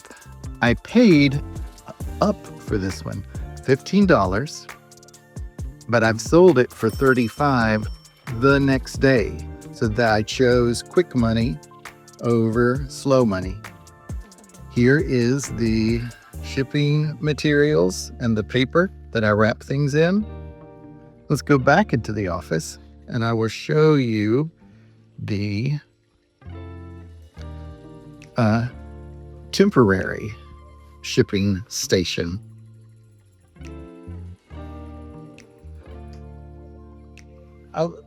Help me with this, actually. So we're going to ship that in just a second.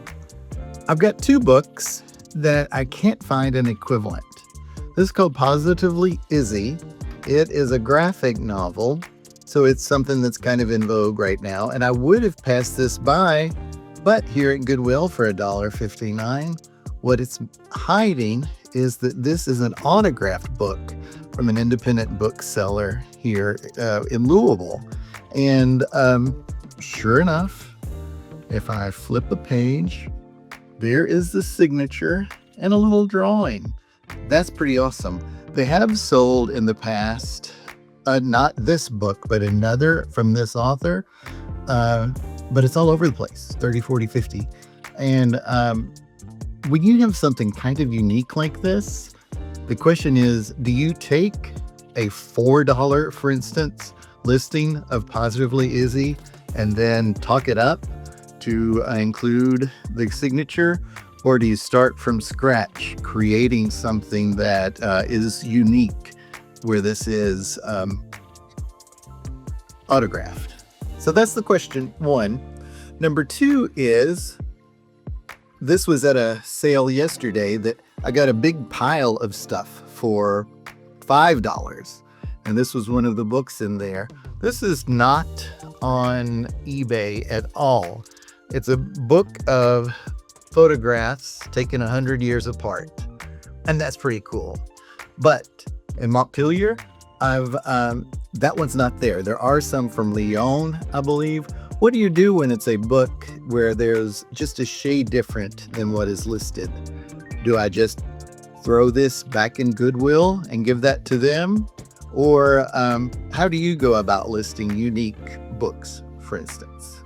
Okay, I have the books and the calculator I'm ready to sell. Oh, there was one thing about the calculator I wanted to talk to you about.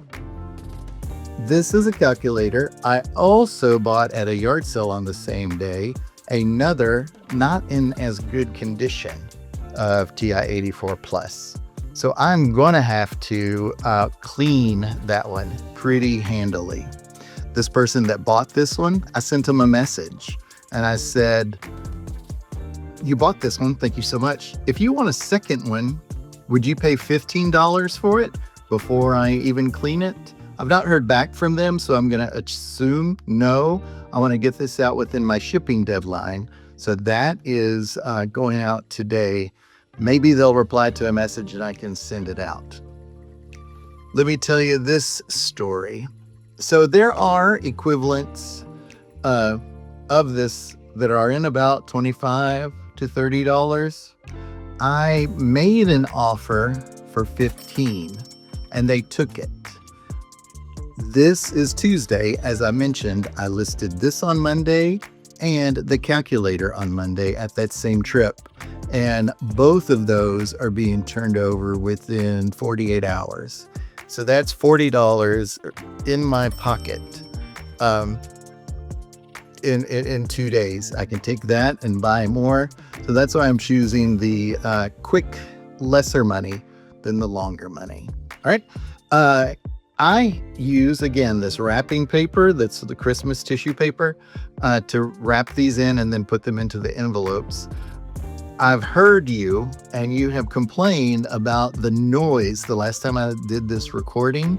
So I'm going to pause this, do that and then come back to you and talk you through my process again of putting the labels on. So just 1 second.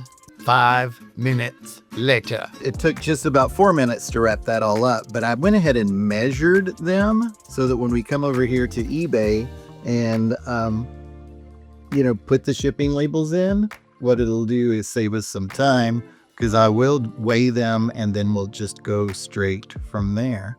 So let's shift around. Here we are on eBay. I've got 3 things. All right. The first thing is that Tyrant book. So I'm going to come here, click on that. Again, I don't know if there is a faster way to do this. This is the way I do it, and I just know the system, so it's super easy. All right, come over here. This is the Tyrant book.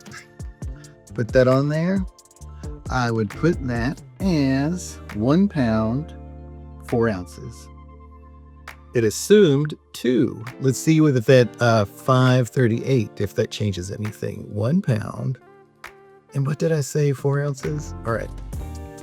And I'm going to look at the top. It is 9 by 8 by 3. So look, I get to change that a little bit.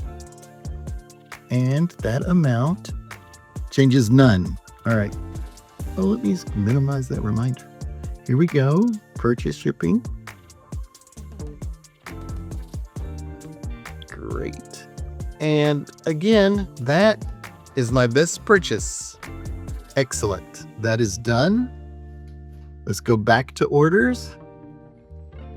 Fulfilling options, Mammoth Hunters. I'm going to try get shipping label from here and see if that is also 538 and media. Let's see if this, I'm going to say 2.8. 2.8. Now we got to do the measurements. It is 11, 10, 2. 11, 10, 9 inches. I'm going to say 2. That's so funny. Oh, so I made it smaller, but that little bit of weight there made it a little bit more. No biggie, because again, they have paid $4.99. So I lost $2. And that, remember, I paid, geez, okay. Let's work through this together for the math. I paid $1.57 for the book. So that brings this down to 10. Because of shipping, I need to take off another $2. That's 8. It is going to be about 40% of this amount for eBay fees.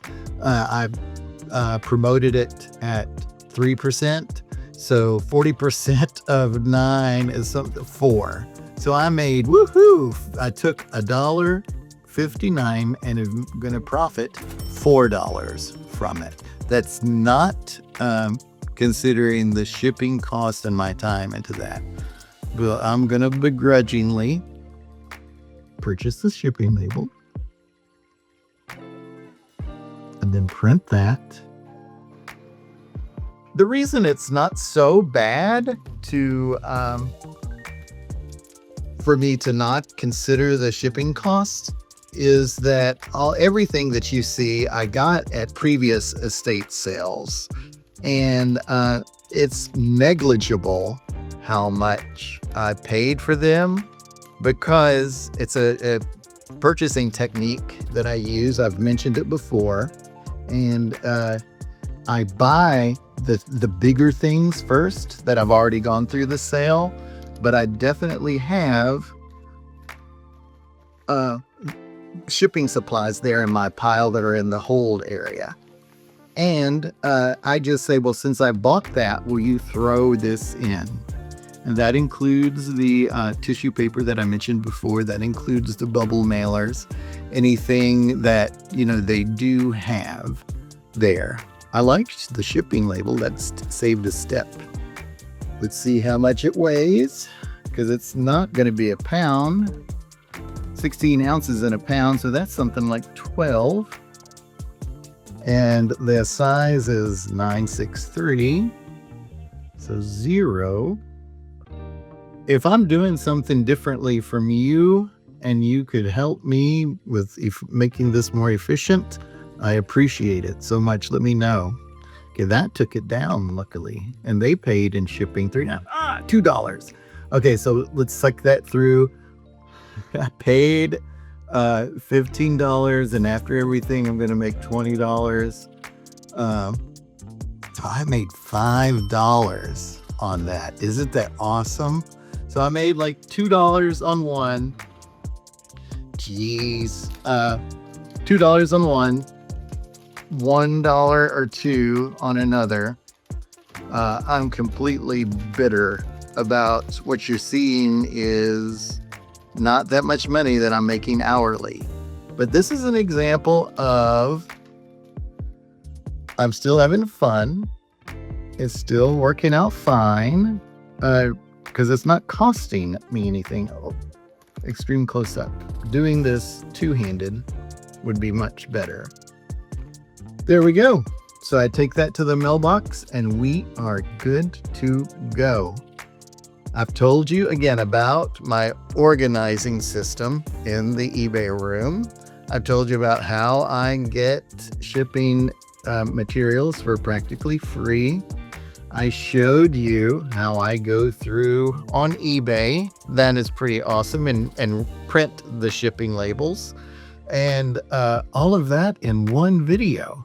So there you go. If you would like and subscribe, and that helps me out.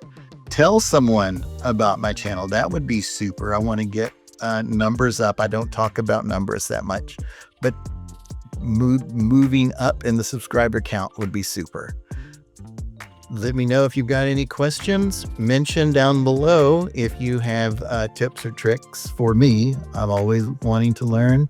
Thank you so much for watching. Have a great day.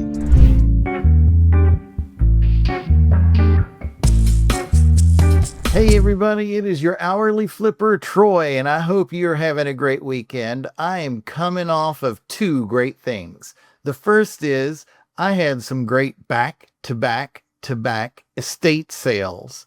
And from those experiences, I'm going to share with you some secrets that is going to help you find some treasure the next time you go to an estate sale and allow you to keep your sanity and more of your money in your pocket.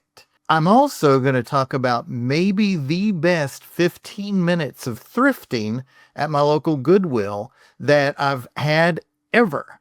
And you're going to see the creme de la creme thing I found. And you're going to see, well, I'm going to look just right now, 7 things that are $20 a piece. And the most I paid for it was $1.99.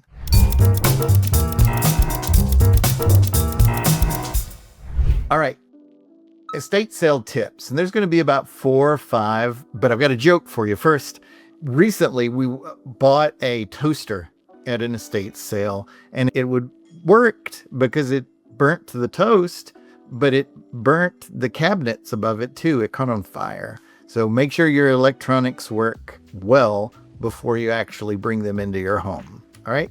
With that said, let's stay in the kitchen of an estate sale. I've got some tips to follow while you're there. In those kitchens, rather than looking for the minutia in every drawer or to find the hidden nooks and crannies of a kitchen, scan it for what catches your eye. Because the vintage Pyrex, the beautiful blue glass, you're going to see that immediately when you walk in. So don't waste time trying to find things that you're going to see quickly, so you can have time to spend more in other areas of the estate sale. So in the kitchen, look around quickly for what catches your eye. If it catches your eye, it's going to make great pictures for when you list them on eBay, and it's going to save you time for, again, what's going to come later. Okay, so that is the kitchen. But your work should happen even before you get to the estate sale. I've got a point 1 and point 2. If you can see pictures online of the estate sale, spend some time looking for some things that you may want to purchase. Get a feel of what room the things are maybe in, and then you can actually go on eBay and look at the item to see how much they would go for. So you could go in, you know that in a closet there is a stack of unused cassettes and you want those because they bring about $10 a piece because they don't make them anymore. And so you know where you want to go first or second or whatever, and have several of those things that you're going to think about. One of those that I went for 3 things. I'll tell you what they are. One, in the laundry area, there were the different chemicals and cleaning supplies. There was an unopened box of Mr. Bubbles from the 70s. I saw that in the picture, and that is a $40 item. If the box was even more pristine, it would have been more than that. Someone did the same thing though, and that was gone by the time I got there. We'll talk about when you should arrive in just a second, but I lost that. The second thing was in the line of books and the children's books, there was a Nintendo sing-along book, and that is 100+ item. And I saw the sign just above the shelf that says children's books of $1. So that would have been awesome. Someone else found that, unfortunately, too. The third thing was in that book area. And not to nerd out, I've told you that I've liked comic books before, but they take comic books and put them into several issues into one thing called a graphic novel. And I saw a Batman graphic novel there. And long Halloween, but it is something that is pretty valuable, and it was under the $1 thing, so I went for that. Got it. So that wasn't bad. As I went through looking for those things, I went to the kitchen, quickly looked for anything that caught my eye, and it didn't. While I was there looking in the nooks and crannies of a garage, I found 3 bags of eBay envelopes. Let me show you. People complain about how expensive those are, even when you're using eBay coupons for them. And I got those 3 bags and counted them up after home because I wanted to find out how good my value was.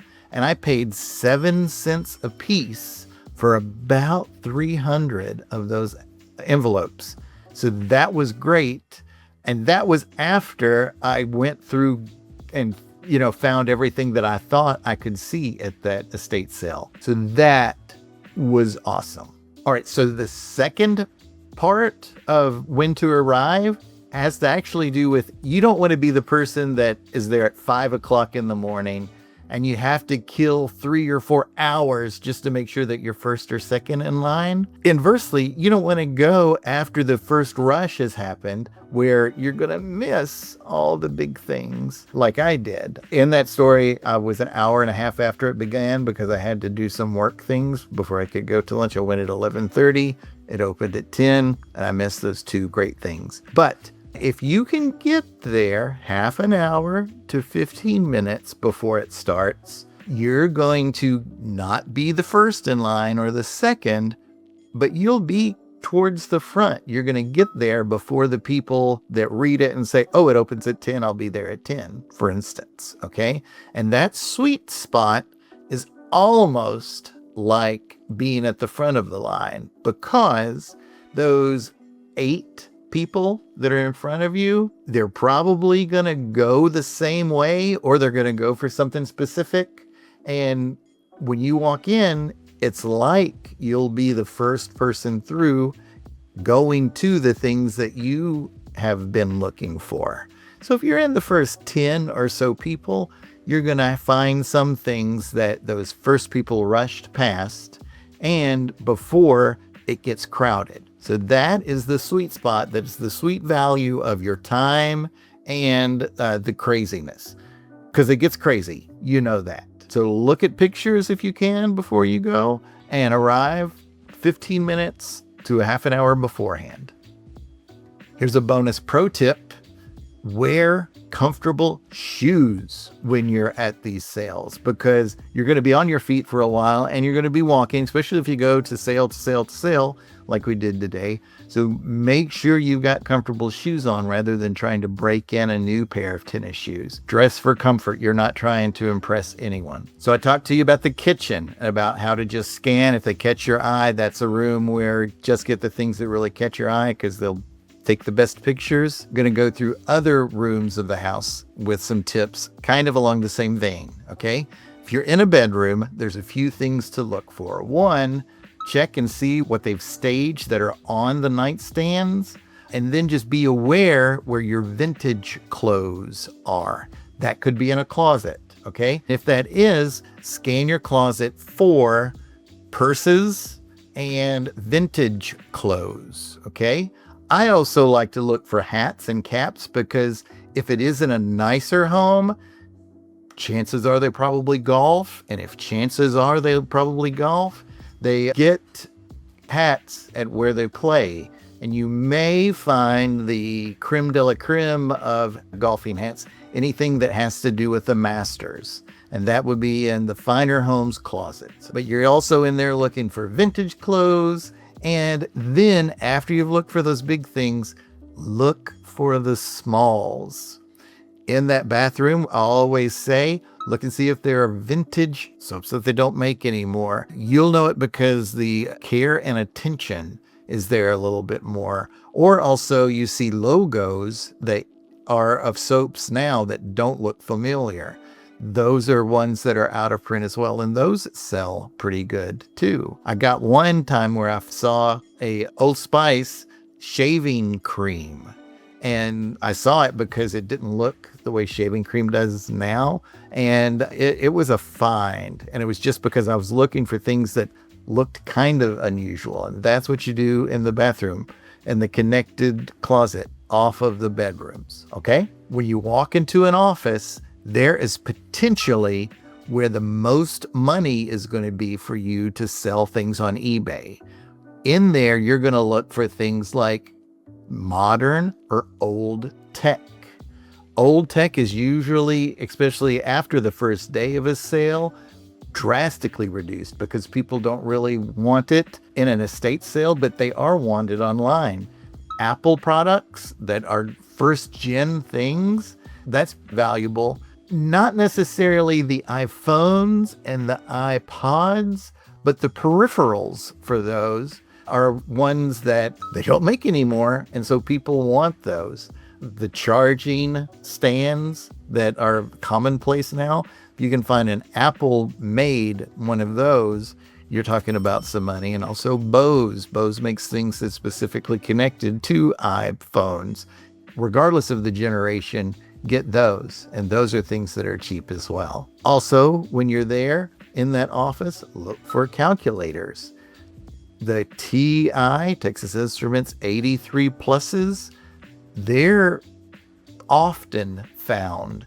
And those are about $30 a piece, and there you can get them for $1. So that is a good ratio, especially when you bundle them up with other things. Oh, I've told you something I'm going to talk about at the end. Sorry. Act surprised when I talk about bundling later. Okay.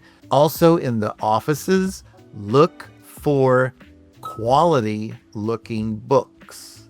The leather bound things, or the things that they are proud to display, two things are going to be there. First, it is going to be a small run of the books, and those are kind of valuable, or they're going to be autographed. They're going to be books that they received for gifts from someone else, or that they had signed themselves, or they're going to be ones that they bought themselves because they liked the way the spine looked. And there's value in those books, particularly first editions from 20 years ago. Okay, those are the things to look at offices. The last thing is when you go into that garage, that is maybe where you could spend the most time and get the most money, because tools that are brand name sell, and they're easy to ship because you can put them in an envelope. They're not going to break. Okay.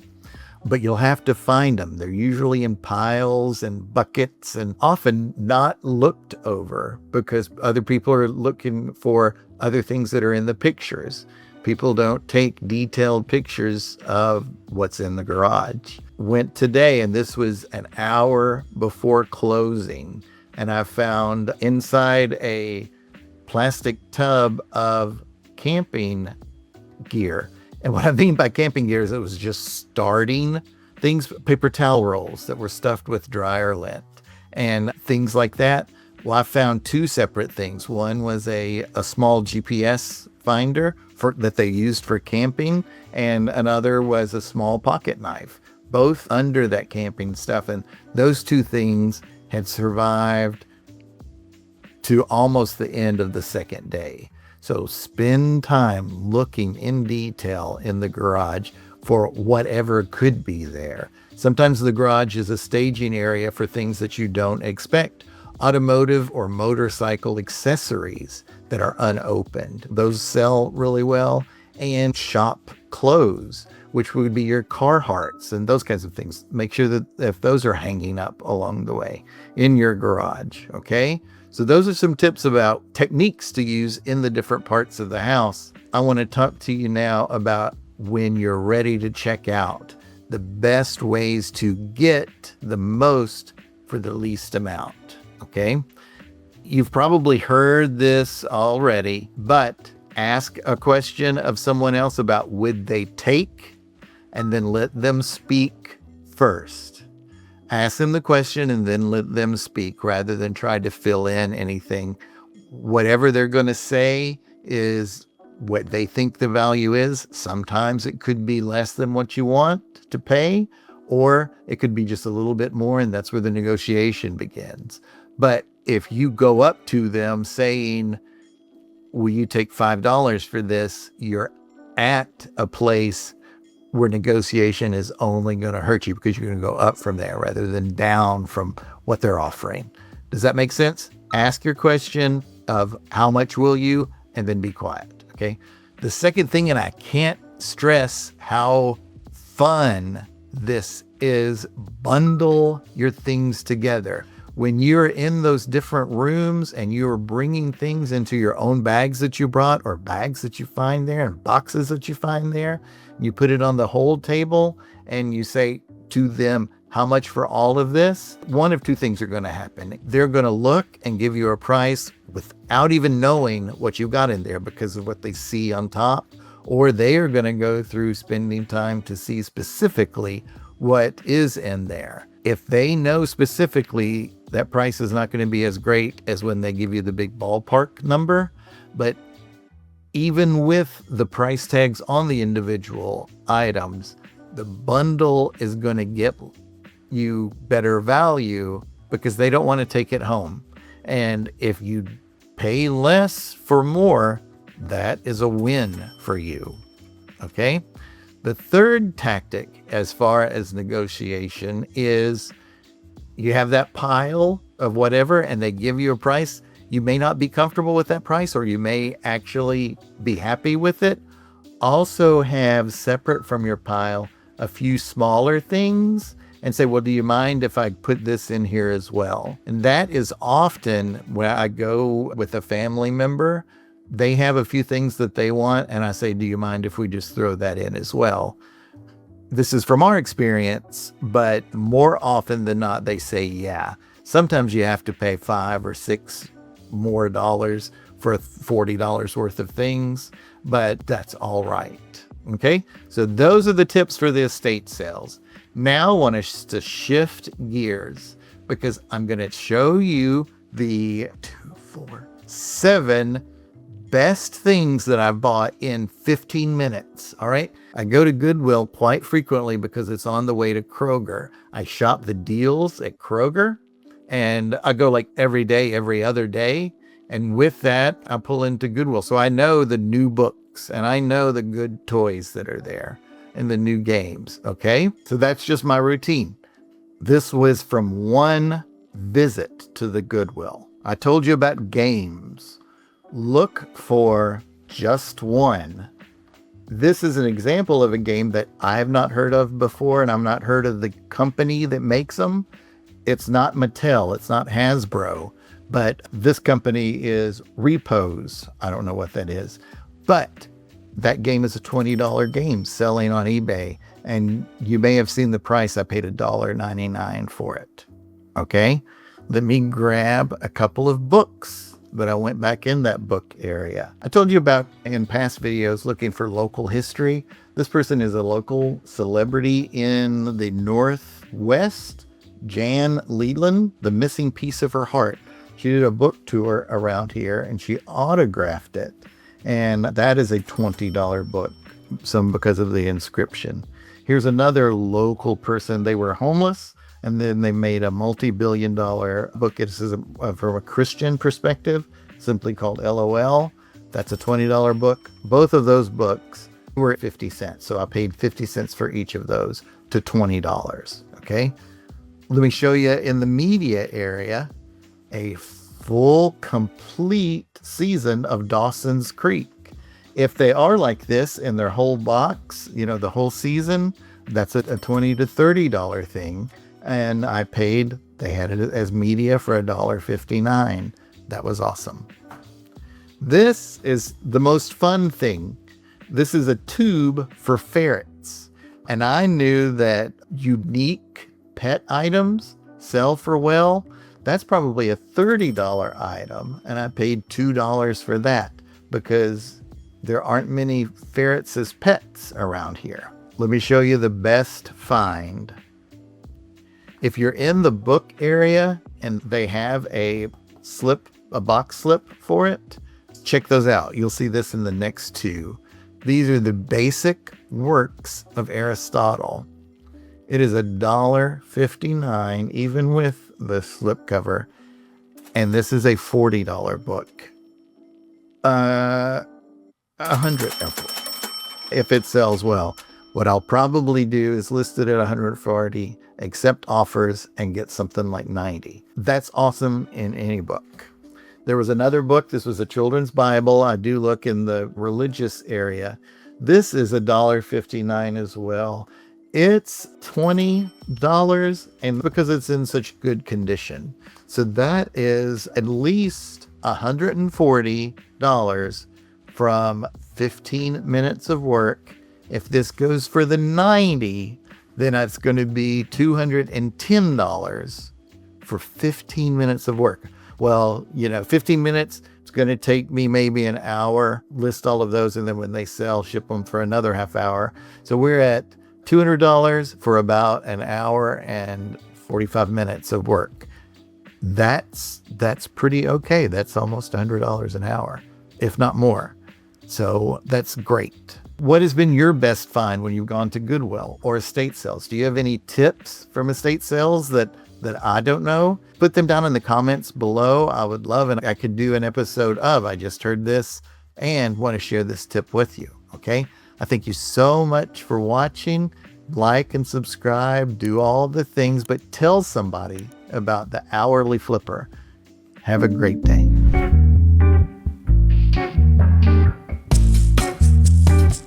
It's not the right way. It's not the best way. And things are selling by doing this.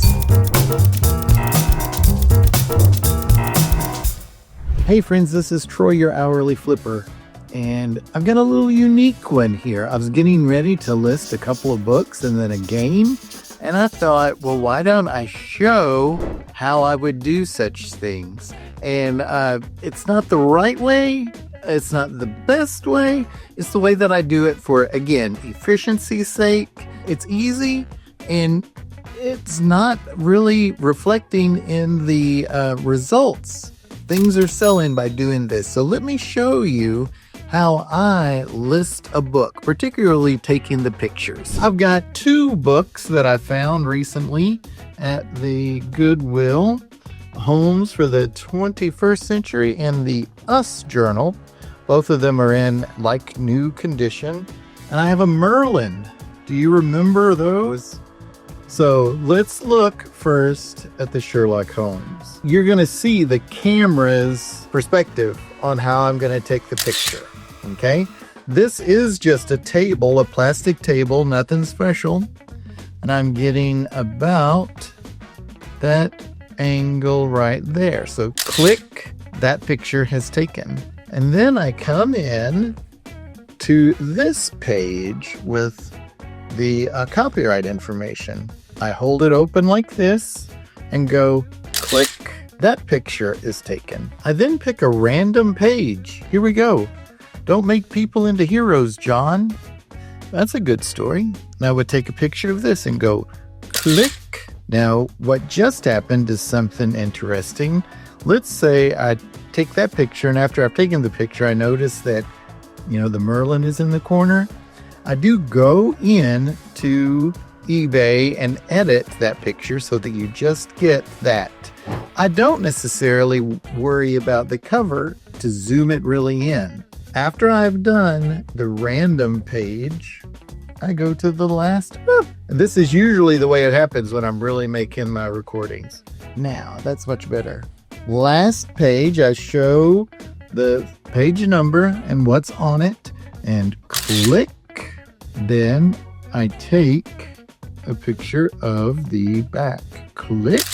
If it's of interest, like there is either staining or if the pages are gilded, I would hold this up like this and go click. I said this was like new, and seeing that,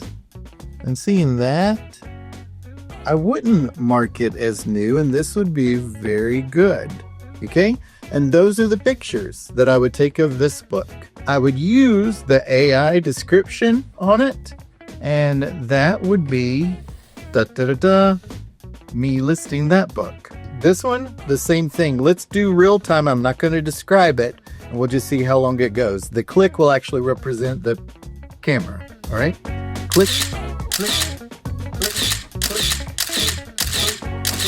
click, click. Done. So that was like less than a minute. Let the AI do the description. What I also do is I promote everything at 3%. I hate giving up that 3%, but I think the promotion works. And especially as eBay promotes off of eBay, I think I get a little bit more juice. Here is a Merlin. I'm going to show you what I would do. First, let me just say that this one isn't completely cleaned yet, so you may see some dust in the video. That's going to be gone by the time that I actually really do list it. Okay? So I would take a picture like this, click, and what I would do is zoom it in so that you just see, it as close as possible. I would come in because one of the reasons I bought this is the condition. I would click there. And I would click there. That's pretty great. I would click there. And there. I would hold it and click there. And then click there. Click the back, showing that the battery thing is on it. And then click that to show that. I may even take another picture there to show just how clean those are. Okay, so that is going to be a good sale, and I would put that up with the AI description, and there you go. In about 6 minutes, I've described that process. I could do those each in less than a minute, and we'll be good to go. Hope you enjoyed this. Hope it helps out. Bye.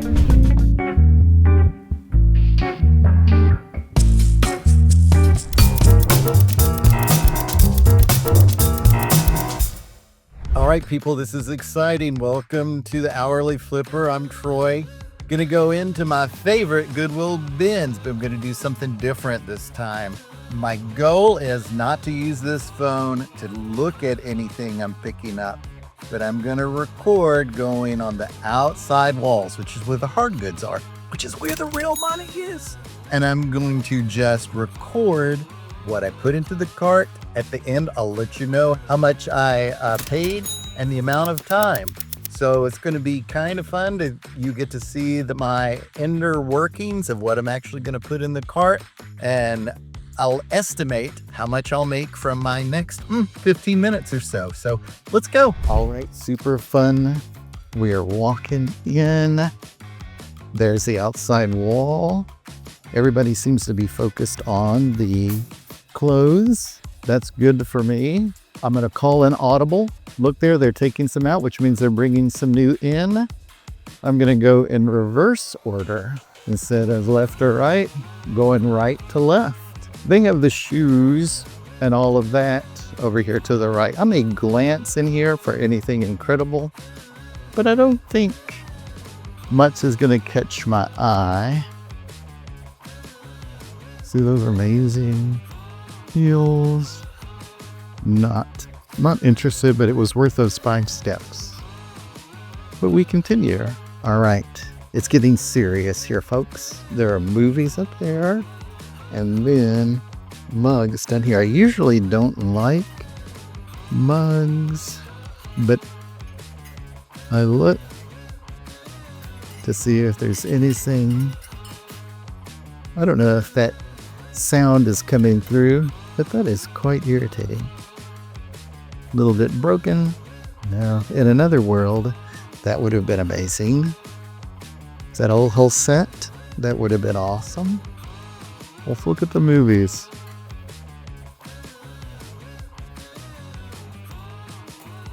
Wild good movies. Oh, I'm gonna see if that is something. A shaker. Look at that brand new Pioneer Woman placemats. We're gonna put that in there for personal use. That's a great example of saving money that I would be spending otherwise. A needlepoint purse. Wouldn't it be awesome if that were full of money? There's a tag in that because that looks rather interesting. No tag. Would you wear that? Is that a hat? That will cost pennies, but I don't think so. It is a cannon. Oh, look at that. That's nothing. All right, let's move on to the next. I see a backpack at the bottom here. Wonder if that backpack is anything. Maud Oker. Nope. Is that anything? Groovin' FAA shorts. I'm going to say no. The complete first season of Train. Yes on that. I can't remember. Our fanny pack? Is that FootJoys? No, it's iFitness. All right. Moving along. Something I want to get into, but I've not seen the right thing yet. Is those Precious Moment things, repurposing them and painting them for Marvel characters. I don't think that is. That may be something. Dad jokes. Let's look at these to see if there's anything hysterical. A random dad joke of the day. Ready? What's the difference between a good joke and a bad joke? Timing. Punctuation matters. My friend asked me to help him round up his 37 sheep.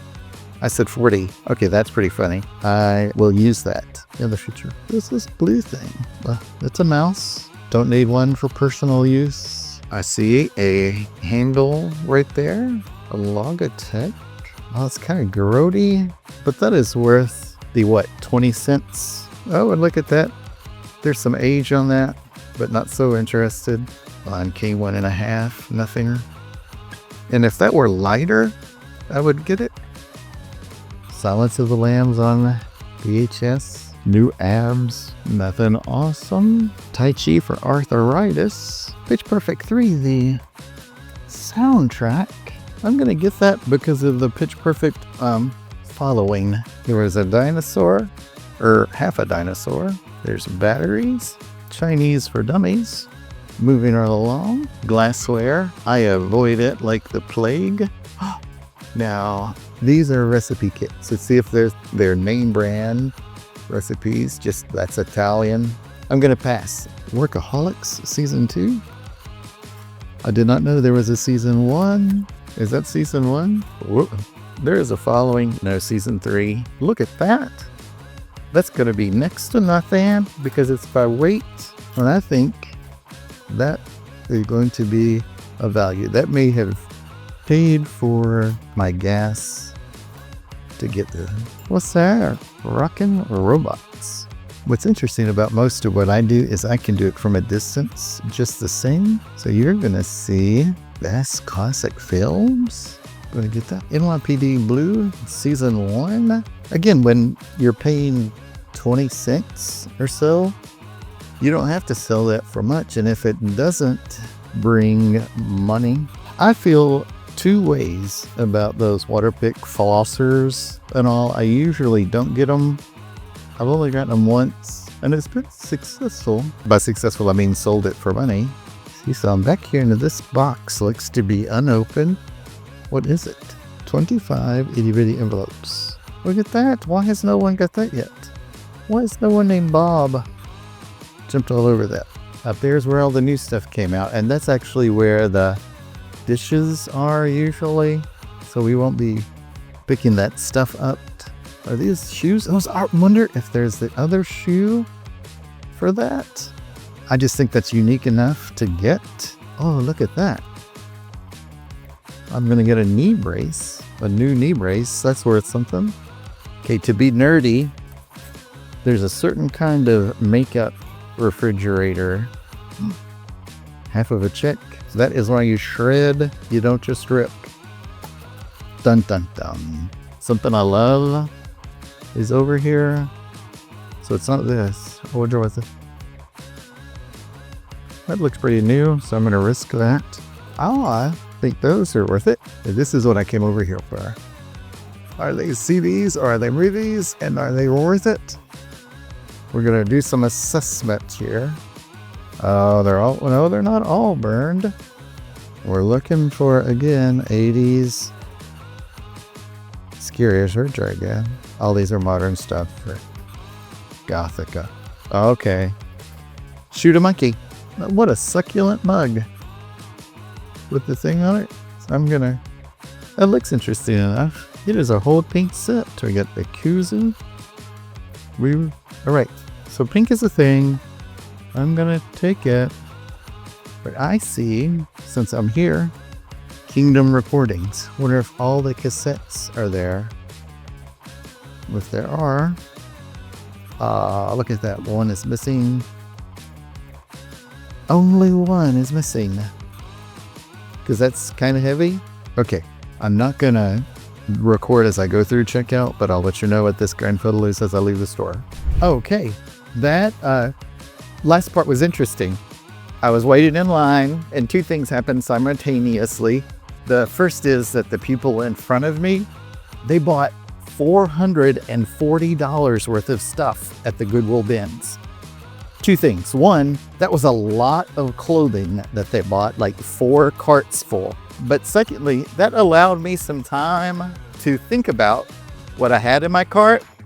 And there was a family of resellers behind me. And so they liked movies and they liked the larger items that I had in my cart, you know, just chatting.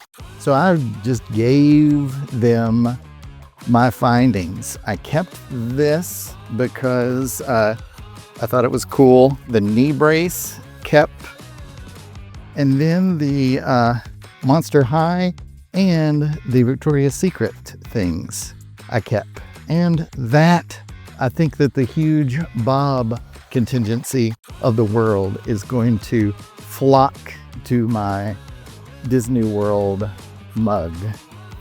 So there you go. It has been, you know, around 20 minutes.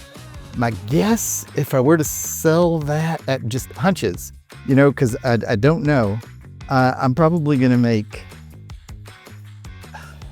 so this is just to get like 100 on all of that, but maybe not. So it'll take an hour to do that. So to list it and sell it an hour for $100, that is definitely worth it. Okay. So thank you so much for watching. I'm sweating like a pig. It's high summer here in Louisville, Kentucky, but have a good rest of the day yourself.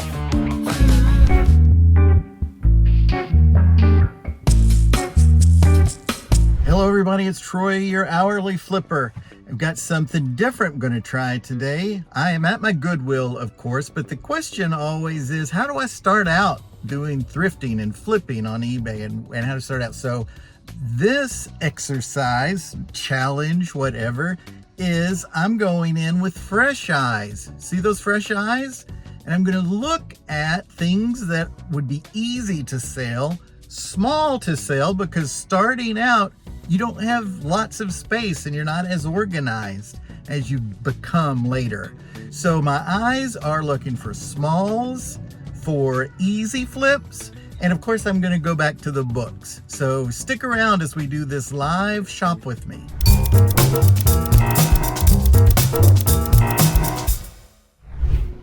All right, we're going inside. It is a hot summer day. I could get a basket, but I'm actually going to get a cart. Let me come over here. Well, it looks like I'm going to get a basket. I was prepared. Let's see what's down here. Remotes do so good usually. I'm wondering how much that is. You can usually with remote controls go something from, I'm actually even gonna skip the remote. Not the remote, the bags. Those are some games that are there, pretty good. I find though that the games usually are pretty common, and so they're not gonna make a good sell. And like that $9.99 for a watch cord, I'm passing. I come and look at the games. There are a new set of games. Like, look at that. Who can do it? A party game. It's $2.99. I'll let you know how much that costs. I'll put I'll put it right here. A little thing. Good. Here is Funglish.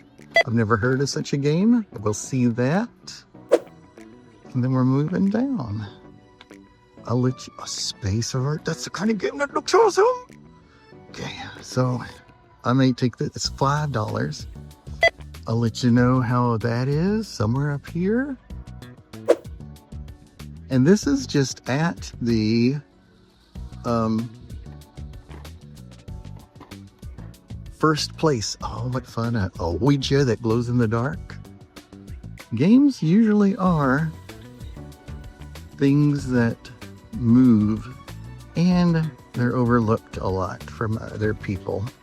So I'm going to take a pause before we go back to the games, back to the books, and see what these games were we saw. I'm still here in the games section because there are 2 mousetrap games.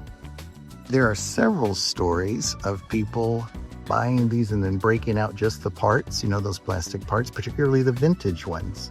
And that is something that people do all the time. I'll let you know if I ever start to do that, because I don't have the patience to part much things out. And a new person would not either. Okay, I'm in the home goods area. Just wanted to always stop by here. This is an area that usually things are either overpriced or below priced. And I'm of course looking for the below priced items. I don't know much about like this thing, for instance. The only thing I know is to flip it over. There is a Napco and it doesn't have a price on it. If that had a price on it and it was something like $3, I would get it. Excuse me, that's toaster, but nothing special there. Okay. And I always go around again to look at everything. Dog stuff there, apparently. Nothing. This is kind of disappointing. I gave them this. When I gave them, the handle was there. So that is going to be going to the bins very soon. Anything over here? Sometimes I buy things for personal use, and that would be the kind of thing I did. Let's keep on going. See if there's anything. This is new in package. What is it? Awesome. Okay. Over here is going to be a comp.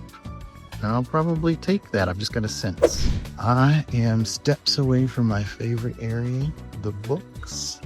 So let's quickly go through.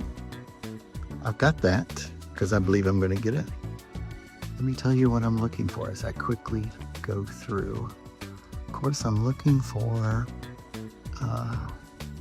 historical, local history, religious books that may be unique.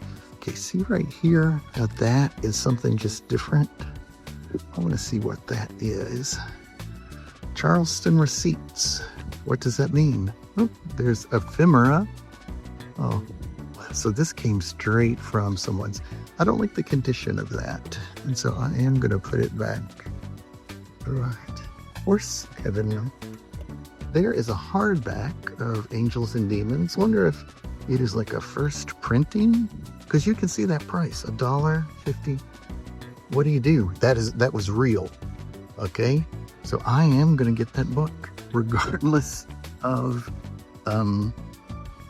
the value of the book, because I know that's at least $5. This is one of those awesome things that happen live on tape that you don't expect. Well, I'm walking on cloud nine right now.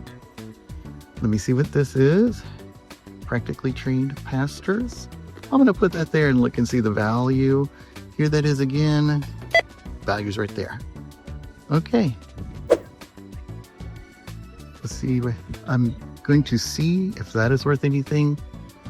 With that on it, I doubt it is, but we're keeping on going. Homespun Magic. Not going to worry about it. 13th Nevada Bar. I don't know what that is, but that seems interesting. Again, I'm pulling that out just because it looks interesting on the edge. Song of Solomon is something, if there were a hardback, it would be in my cart that I don't have. Ooh, I'm pulling this out because it is book one and maybe something we see later. I come here a lot, so I may be skipping over books that you would look at because I've already looked. Every so often, I pull out a book that I may or may not like just to see if it's with a name on it, see if it is autographed. That is not. So I'm putting it back. The Final Days. Extra credit if you know the song that I just sang. I hope I'm not demonetized for singing a book from old school DC Talk. Okay.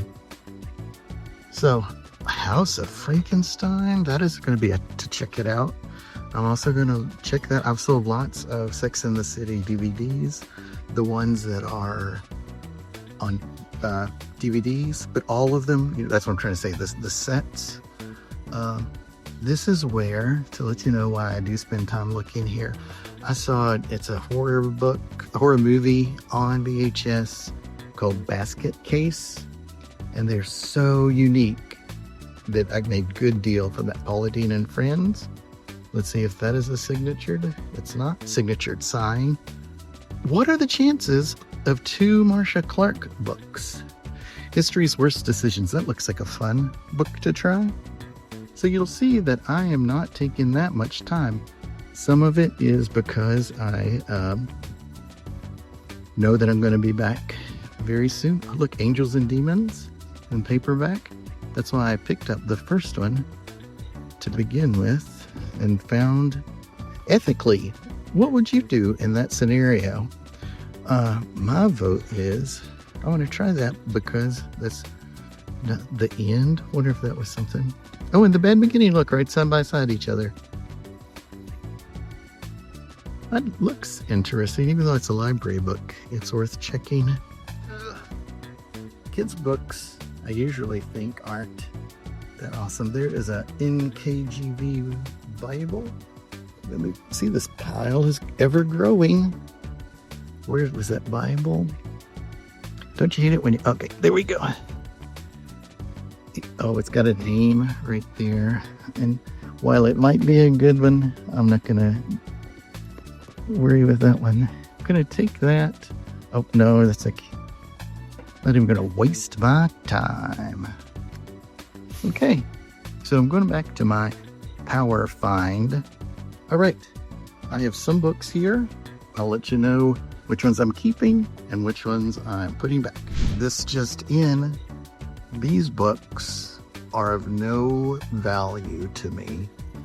Unfortunately, those are mass-produced.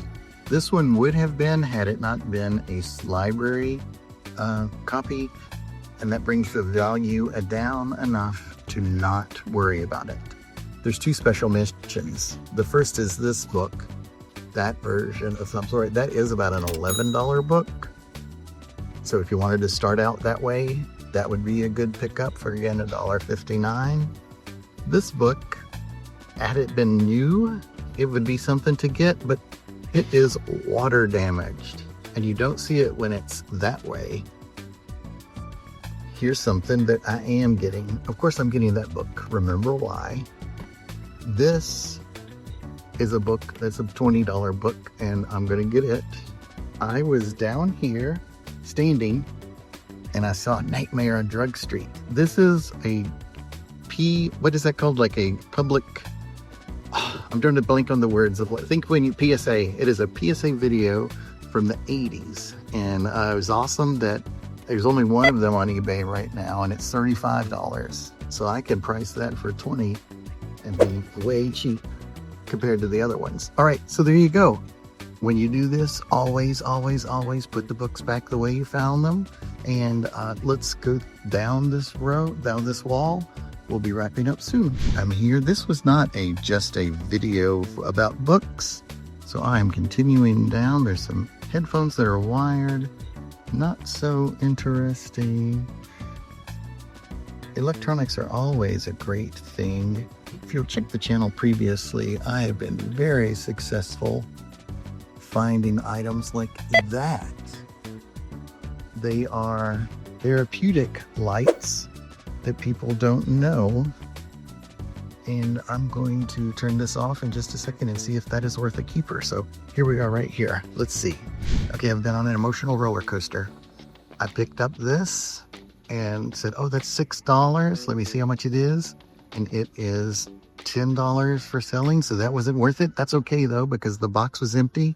And then as I'm walking down here to make sure there wasn't anything I was missing before I... Okay, friends. I'm not going to say that the universe is trying to tell me something, but my phone battery died and it was like full when I went into that Goodwill. So something was weird. All right. I'm going to recap the visit to Goodwill, what I actually purchased, where I think it cut off. I'm going to show you the one thing that I picked up after that I was leaning to. And then I want to revisit my most shocking find of that visit. Okay? Super easy. Remember, I said I was going to pick up this. Yes, absolutely. It's heat transfer stuff. It's new in the package, and I paid $3 for it. It's about $18, so I'm going to make about $15 of that profit. Awesome. I pointed out the Nightmare on Drug Street, and it is a PSA from the 80s. I paid $1.59 for it. It's selling for $40, but it's slow. I'm going to put it in for something like $25, maybe sell it quicker, do some promotion on it. This book was a must get. It was $1.59 and it's selling for $30. It's a journal for new pastors. And then I was in the electronics section, still looking for smalls, those kinds of things. I showed you an empty box that I was disappointed in. But just down on that same shelf, this was there. And here is a bolo, or at least be on the lookout to look up. Bololoo. What you need to do is see if there's anything light related in something what could be a medical device, okay? This is what that is. And the lights help with heat, etc., etc. The price was $3.99, and this is about a $40 item. These usually sell at the prices, they go pretty fast because first market, they're 200s or so. So I'm excited about quickly turning that into $40. All right. Remember how I said the universe was maybe trying to tell me something? Well, I continued to think about that since being at that Goodwill. Let me refresh your memory. One of the books on the bookshelf was Dan Brown's Angels and Demons. All right. I usually check books that are in pretty good shape to see if they were signed. That takes their value through the roof. Well, I opened this book and I saw $5. And I thought with the $5, sometimes I use a dollar bill or something like that as a bookmark. And this was just left in there. If it was misplaced into a book, into a pocket of clothes, that kind of thing. I've talked to them at that store, and their principle is that that's part of the, part of the purchase. So I had no problem, keeping it if it were a $5 bill, and I would make $3.50 from this purchase, because the book is not signed and it's very worthless, to boil it down. Okay, I get it home. It's not just $5; it's $25, and I believe that was put in there intentionally. Okay, so here is then my vexing all day. If it were just misplaced, not a problem. I would definitely keep it. This is something that I imagine, I'm just playing the game through. The book was given from like a grandparent to a child, said, "Hey, I read this book. It's neat. Why don't you look at it?" And the child never opened it up. And there was $25 in it for them to take. This money was given as a gift, not misplaced. That gives the intention of it a little more weight than when there was lack of intention, it being just lost. So I'm gonna re-gift this. I'm going to Goodwill, and I thought of putting it back in a book, but we've got risk of it being gone to the bins or thrown away. It is getting ready to be back to school time. I'm going to take this $25 that was gifted to someone, and I'm going to gift it. There's an area of backpacks, and I'm going to fold this up and simply just put it in the pocket of one of the children's backpacks that are there. Ideally, it would be a Spider-Man backpack or, something comic related. I like the comic stuff.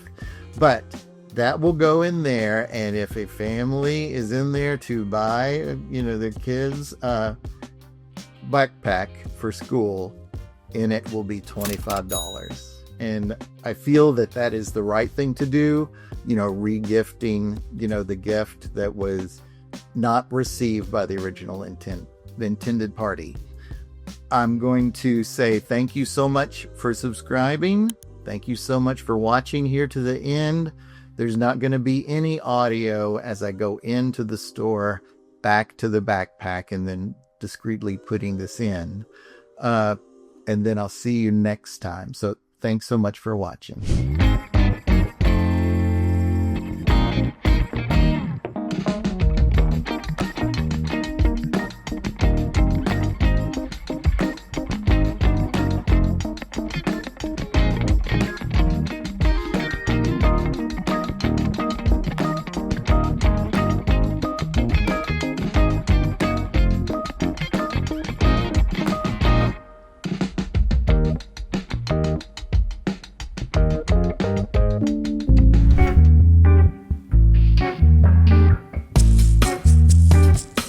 Hello friends, it's Troy, your hourly flipper.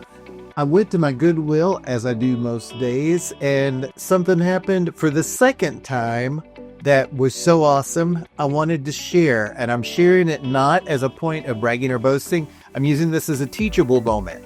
So for like the next 15 minutes or so, I'm going to talk you through what to do if you go to your Goodwill and someone has donated a comic book collection.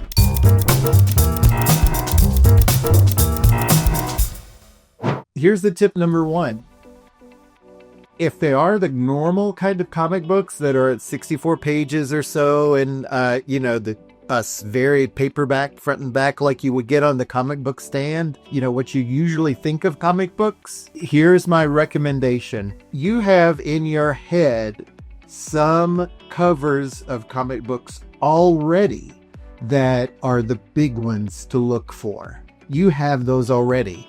It's going to be Fantastic Four #1, for instance. It's going to be Spider-Man ones with the first appearance of the villains, those kinds of things. You know what those look like already.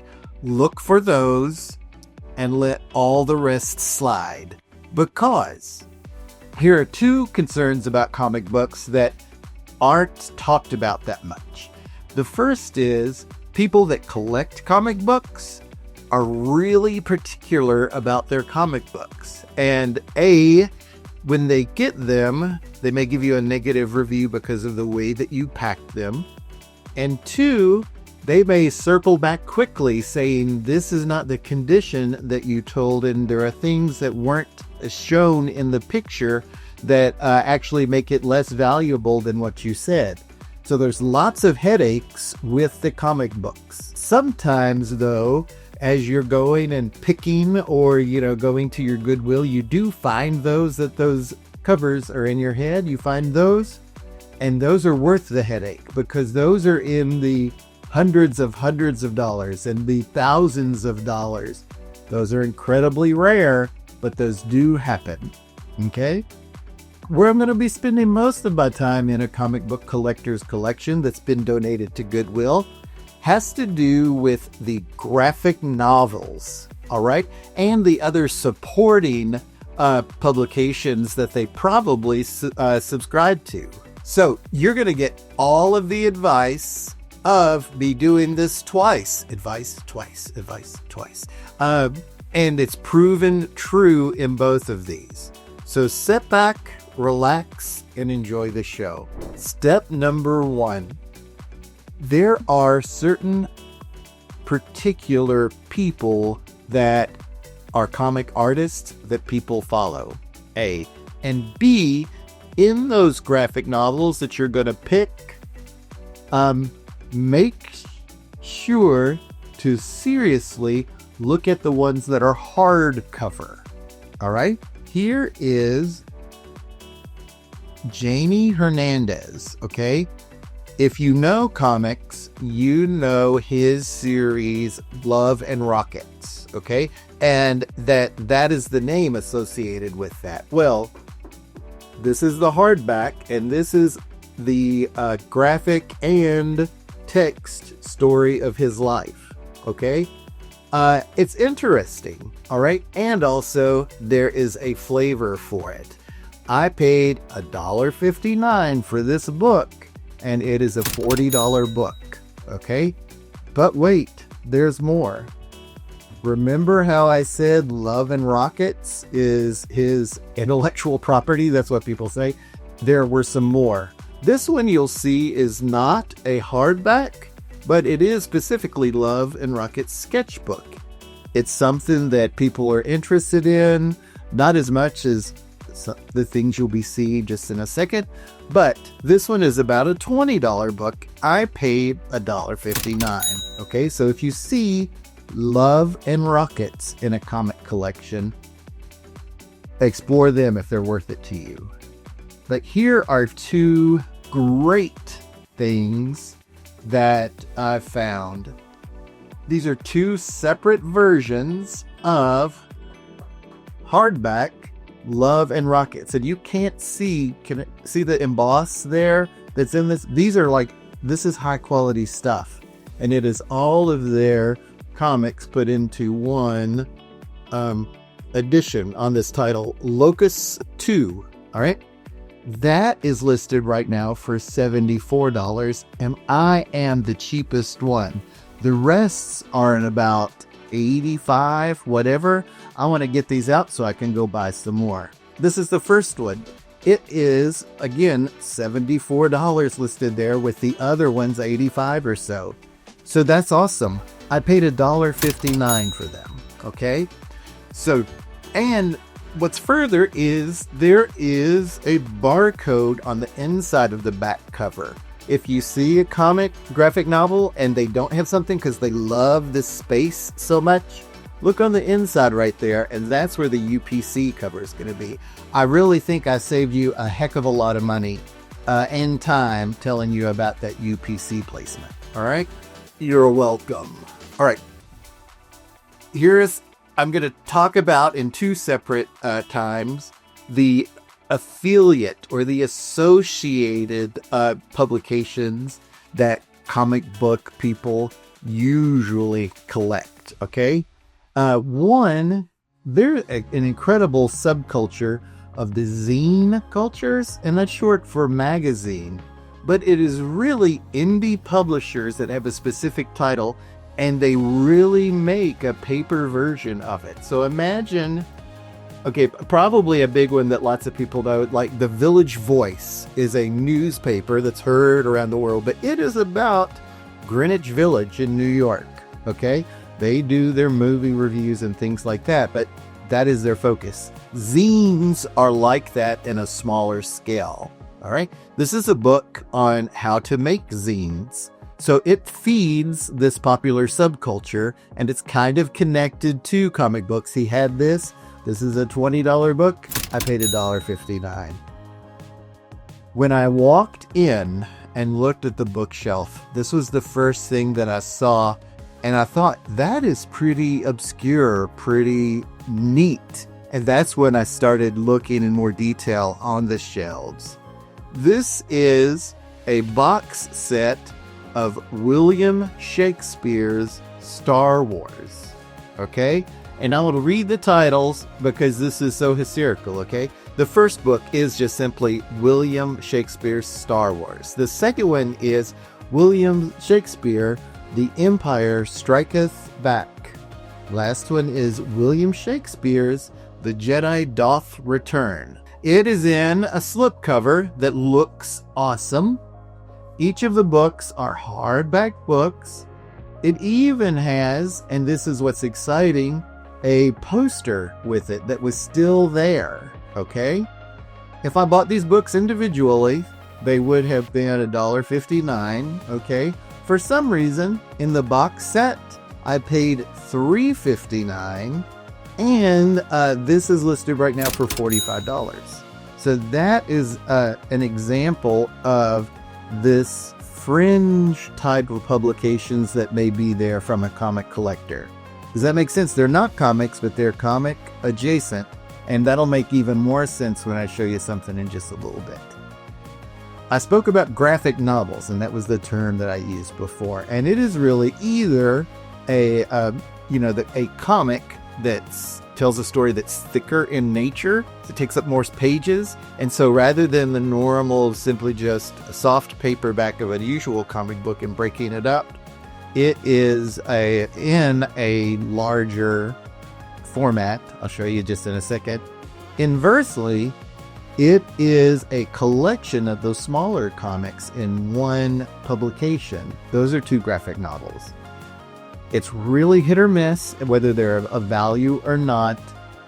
And by of value, I'm thinking something over $15. If you are comfortable getting something for free or 50 cents for a $12 item, look at those paperback graphic novels. I find that it's about 15% of my time, it's worth looking them up. And I'll continue a tip. If there's the front of the cover that looks like something that you know, those are probably going to be the ones that are more valuable than the more obscure stuff. All right? I found some graphic novels. Let me show you. There is a very blurry line between graphic novels and manga and manhwa and all of the different kinds of comics of like Korea and Japan, and Vietnamese, those comics. This is an example of a graphic novel that is actually a manga inspired, okay? And it has to do with Vampire Academy. It's something neat. But this is an example of a soft cover, and I knew Vampire Academy was something. And this is about this is a $17 book listed, and I paid $1.59. Okay. Now I want to get into something that is cool. You feel that you've got something cool. This is a hardcover. All right. And this book was created as part of a Patreon drive. I think what is familiar for most of us, if you're on YouTube, hear or remember GoFundMe campaigns or Kickstarter campaigns. Patreon is like those, but it's a way to support creators more annually, okay? This is an example of a giveaway of being a Patreon supporter at a certain level. The Tommy Gun dolls are not published by Marvel, and they are not published by DC. Is there even, it's called Red Press. I've not heard of Red Press before seeing this book, but it is special. One, it's got a story of, 1920s, of these girls. It's got also, posters and inserts connected to this, connected to how much this person that donated gave. But I'm going to show you the coolest thing. It is signed, and that is actually drawn by the artist. So whoever the person was that donated these books, they were or their family, they were supporters of his work at the level that the person drew this and put that on there. So if this were something by Marvel or DC, this would maybe be a $200 book. Where this is more obscure though, I've listed this for 40. You get the signed picture in the front, you've got the whole story, a high quality book, and the inserts at the last. You don't know that without looking in it. So graphic novels with hardbacks, always look at those. Okay? I'm going to breeze through a few examples of the soft paperback graphic novels that are worth it. Again, this is cardstock and The Crow. If you see The Crow graphic novel, get it. All right, it is going to be worth some dollars. This one was listed for $18.50, and it sold overnight because The Crow is, again, a popular known quantity. I'm not proud of this book, but this is the 100 sexiest women in comics, and it is worth money. The Nam is an example. There were two of these on the shelves. One was $8 on eBay, and this one was $15. I picked up the $15 one. It's an example of a paperback. Okay, I'm going to share something interesting that from my experience, actually, is true. You've probably heard of Buffy the Vampire Slayer, either the movie or the show that ran forever with Sarah Jessica. Wait, Gellar is the last name. Sarah. Don't you hate it when you have a name on your tongue and it's in my brain and can't come out of my mouth? Sarah Gellar. Anyway, this is funny because I'm telling you about something that's not Buffy the Vampire Slayer. Most of her comics and graphic novels aren't of particular value, except for one thing. One is the most recent publishing. There was an additional season that they put on. Those are of some value. Or there are some alternative variant covers of the comics that are of Sarah Michelle Gellar that are, in essence, glamour shots of her. So it's not Buffy inspired. It is, her in what you would call glamour shots, the fluffy hair, the things like that. Look for those. Other than that, don't worry about Buffy the Vampire comics or graphic novels. The spin-off of them, the Buffy, is Angel. Okay? And I've found that Angel books are of a little more value than the Buffy's. These are two examples of hardbacks, two separate stories put into this form, published by IDW. They're not Marvel and DC, but they're a respectable group. And these are pretty high quality. Can you see the shimmer of, the shimmer of him there? And this has some shimmer as well. These are high quality things, and they would show well, on a shelf. And these are listed for $22. I paid $1.50 a piece for them. Those are the graphic novels that I purchased. Now I'm going to go back to, we're going to quickly go through some more tangential books to look out for. Twice this has happened, so I believe that this is a reoccurring theme. The adult collectors of comics are also interested in the creation of the art. All right? And so there are lots of art books, how to do this. A lot of them are not valuable, but 40% or so are worth your time. I'm going to show you some titles and just keep them in the back of your head, okay? This is the practice of using black paper and then drawing on the black paper, where that's a unique skill and a unique practice. That's an example of what I'm talking about. This book is in the $20 range, and I paid $1.59 for it. This was another unique one, and it was a combat artist during Vietnam and the other wars in that area. And it's what he drew as he was a correspondent in the area. It was incredibly valuable to personally to see. It was moving, and also it's something that does sell. This is at $18, paid $1.59. Drawing with Imagination. Nothing special, but a thicker book of how to draw. Sketching from the Imagination, fantasy version. So if you want to draw fantasy there, Sketching from the Imagination sci-fi version. Okay? Last one of the Sketching of the Imagination, an insight into creative drawing. Those are thick enough that I was interested in looking at them, and they're $15 or so each. So I put $1.59 into it, and there you go. Tangential from really drawing are caricatures, and this is how to make a caricature. This is it was a fun book to thumb through, and it's valuable at $18. All right. This is the last of the artworks, and it's specific to fantasy art. Okay, so you may see, genre specific characters on the front. Well, it goes through the whole process of how to do, those things.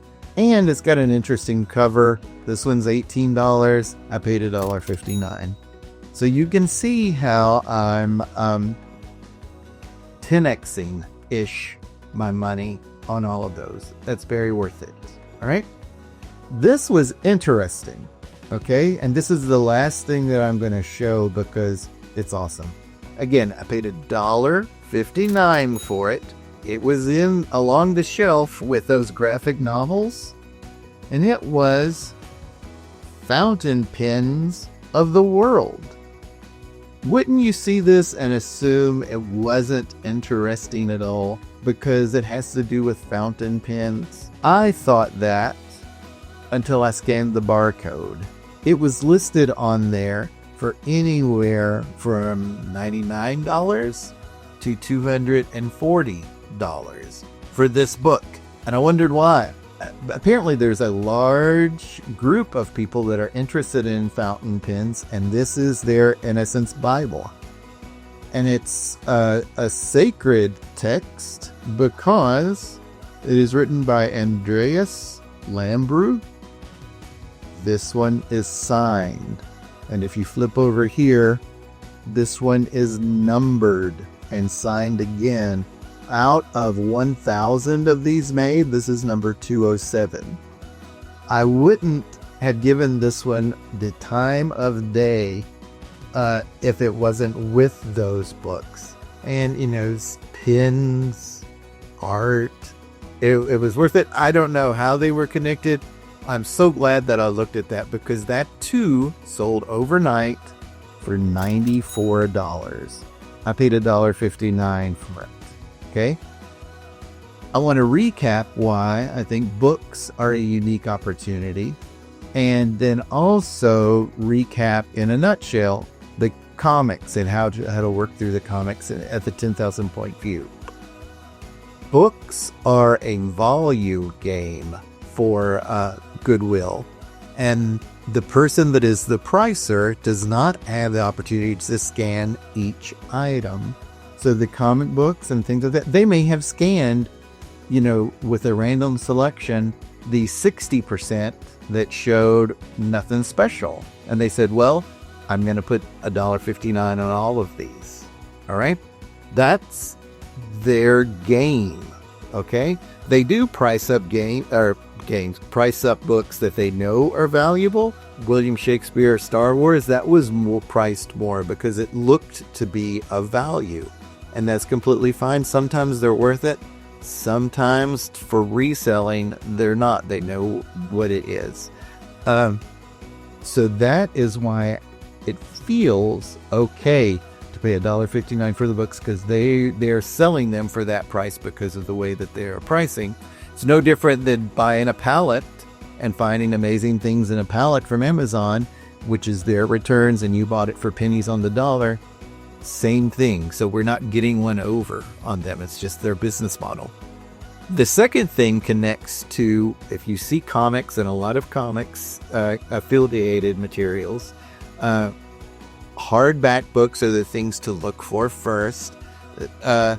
The affiliated artistic books that are thicker. Okay. And then lastly, the graphic novels that look interesting. The issue with Marvel and DC printing out graphic novels is that they print out a lot of them because they want to sell a lot of them of the popular characters. Something that Marvel and DC don't make a lot of, because it's for the hardcore fans, are omnibuses. So if you see a Marvel graphic novel that's thick, it has hundreds of those issues in it. That is the only thing that's worthwhile. I hope this was helpful. I hope when you go in and you see a comic collection that's been donated to Goodwill, now you have some of the tools to make the good money to 10x your investment. I spent $50 on this, and if I had unlimited time for them to set until I got the top dollar, these would have been like $1,500, but that would have taken years to sell.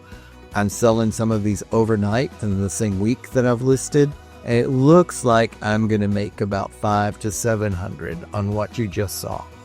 I hope this was helpful, and I hope that you look and are inspired to look through the books at your local Goodwill.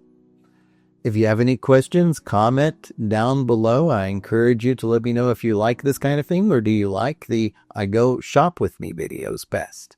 I'll do more of what you recommend. Let me know if you got any questions, like and subscribe. Do all the things. Thanks so much.